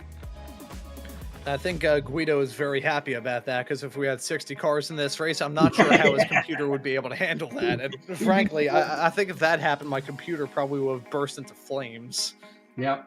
So, yeah, as always, I wanted to come in and thank everybody for supporting this stuff, supporting the league during the season, supporting this. I say it every time, but I mean it, and it's from the heart, that the people on track, the members of the leagues are what make it happen. And I got some special people that help put it on, Jim Brewster and Michelle as well, and then you guys doing the broadcast. I mean, Guido was there 3 hours early today, just doing work and asking me questions. How can you beat that kind of dedication to his craft to do what he does? So huge shout out to SMB, to all you guys, and thanks to all the people that follow us every week. I mean, that's what it's about, is sharing with family and friends. And I gotta say, from my perspective, doing these broadcasts, and this may be a one-sided thing, and this may potentially be it, but this feels like my sort of racing family, so to speak, when it comes to broadcasting. I've now been doing these shows for about a year straight up to this point, and the community that you've been able to build up over the years, Stevie, is just absolutely phenomenal. And I'm sure I speak for myself, Charles, and Guido as well, that we are happy to be a part of these broadcasts, and happy to bring you and the rest of the people here in the Weekend Warriors a bit of entertainment on the weekends. Yeah. So appreciate you guys. Like a huge shout out to Sim Motion. I know there's 3 happy people that are going to get $100 gift certificates from them, and Sim Stickers, our old buddy Paul Godden, a Weekend Warrior himself, giving out the trophies for the class winners again. So can't thank those guys enough. We're getting all set up for new season starting next week. No break here. Still looking for sponsors. Got some work going on. So if you're looking to do something, I know the Formula Vees could use a couple of more weeks covered, and the Formula Fords SRFs, we're open to see what we can do there as well. I'm still waiting to hear back from Alliance, so hopefully we'll keep them on board. And other than that, we're just getting set for a new season. Racing Line Tuesday night, we've got Tom O'Gorman this week. He is a pro sim racer, pro real world racer. He does broadcasts with SCCA and all those guys, and WRL too, I think, this stuff. So I got to race with him in a pro-am that SCCA did a few years ago during COVID. So great guy. I met him at Hallett a few weeks ago in person. Looking forward to having a chat with him. So you guys tune in Tuesday night. And I'm out of breath, man. I got to go get something to eat, change my shirt because I'm a little sweaty. But thank you guys. Thank everybody for what you do to support us. And thank you as well, Stevie, for all the hard work that you do behind the scenes, making this series and making this community possible. It's absolutely a privilege to be a part of season after season, race after race. And thank you again for everything you do, man. Yep. Thanks, guys. Cheers. And that right there was Mr. Stevie Ray. And as you heard from the man himself, you can catch Tom on the Racing Line podcast is upcoming Tuesday on June the 17th. But Charles, that's the runoffs done and dusted. And I got to say, an absolutely amazing event from start to finish.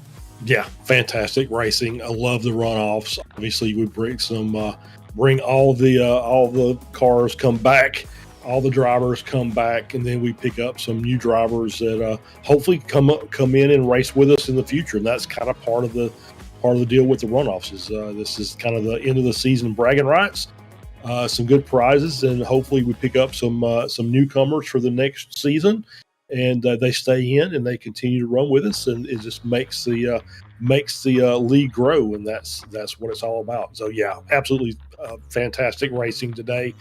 Love Road America, love these cars at Road America, and love these, and more importantly, love Stevie and these drivers. Every week, it's just fun to come in here and talk about these very, very skilled individuals in their race. And echoing the sentiment that I said a couple of weeks ago. At this point, actually, I say a couple of weeks ago, literally 1 week ago, here on Slow Motion Broadcasting. At the end of the season, I'll say it again as well here at the end of this running of the runoffs. It has once again been my honor and privilege to be a part of the broadcast throughout this season.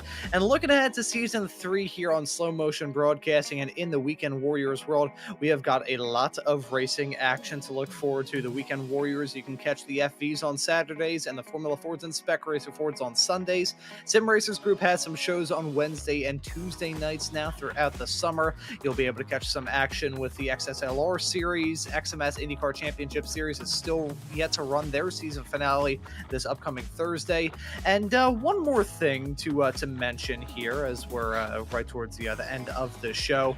I wasn't going to really make any mention of this at all, but our buddy Mr. Adam Thompson spilled the beans on this, so I may as well say it. Saturday nights here this upcoming summer here on Slow Motion Broadcasting, tune in and listen to a loudmouth Philadelphian who is way in over his head try and produce and commentate a series of official races here in season 3 of 2025 on iRacing. We have got some absolutely fantastic racing action to look forward to from Ron's race nights for season 3, some action with the Formula 3s, the Radical SR10, Street Stocks, Legends, and those old Skip Barber cars. You'll be able to catch that on Saturday nights, week in and week out throughout this upcoming season here on iRacing, set to begin in about 6 days time. You'll be able to catch that action there. So gives you a very good reason to subscribe and hit that notification bell here to Slow Motion Broadcasting so you never miss out on any of the racing action. But as for this broadcast, for the 45th Weekend Warriors vRunoffs here on SMB, that will just about do it. So for myself, Ron Maunz, Charles Boshell joining me in the commentary booth, and Guido Marzucchi doing a wonderful job working on the cameras and the graphics and the virtual production hauler, I say thank you all so very much for watching this special presentation here on SMB today, and we hope to see you all wherever it is in the not too distant future.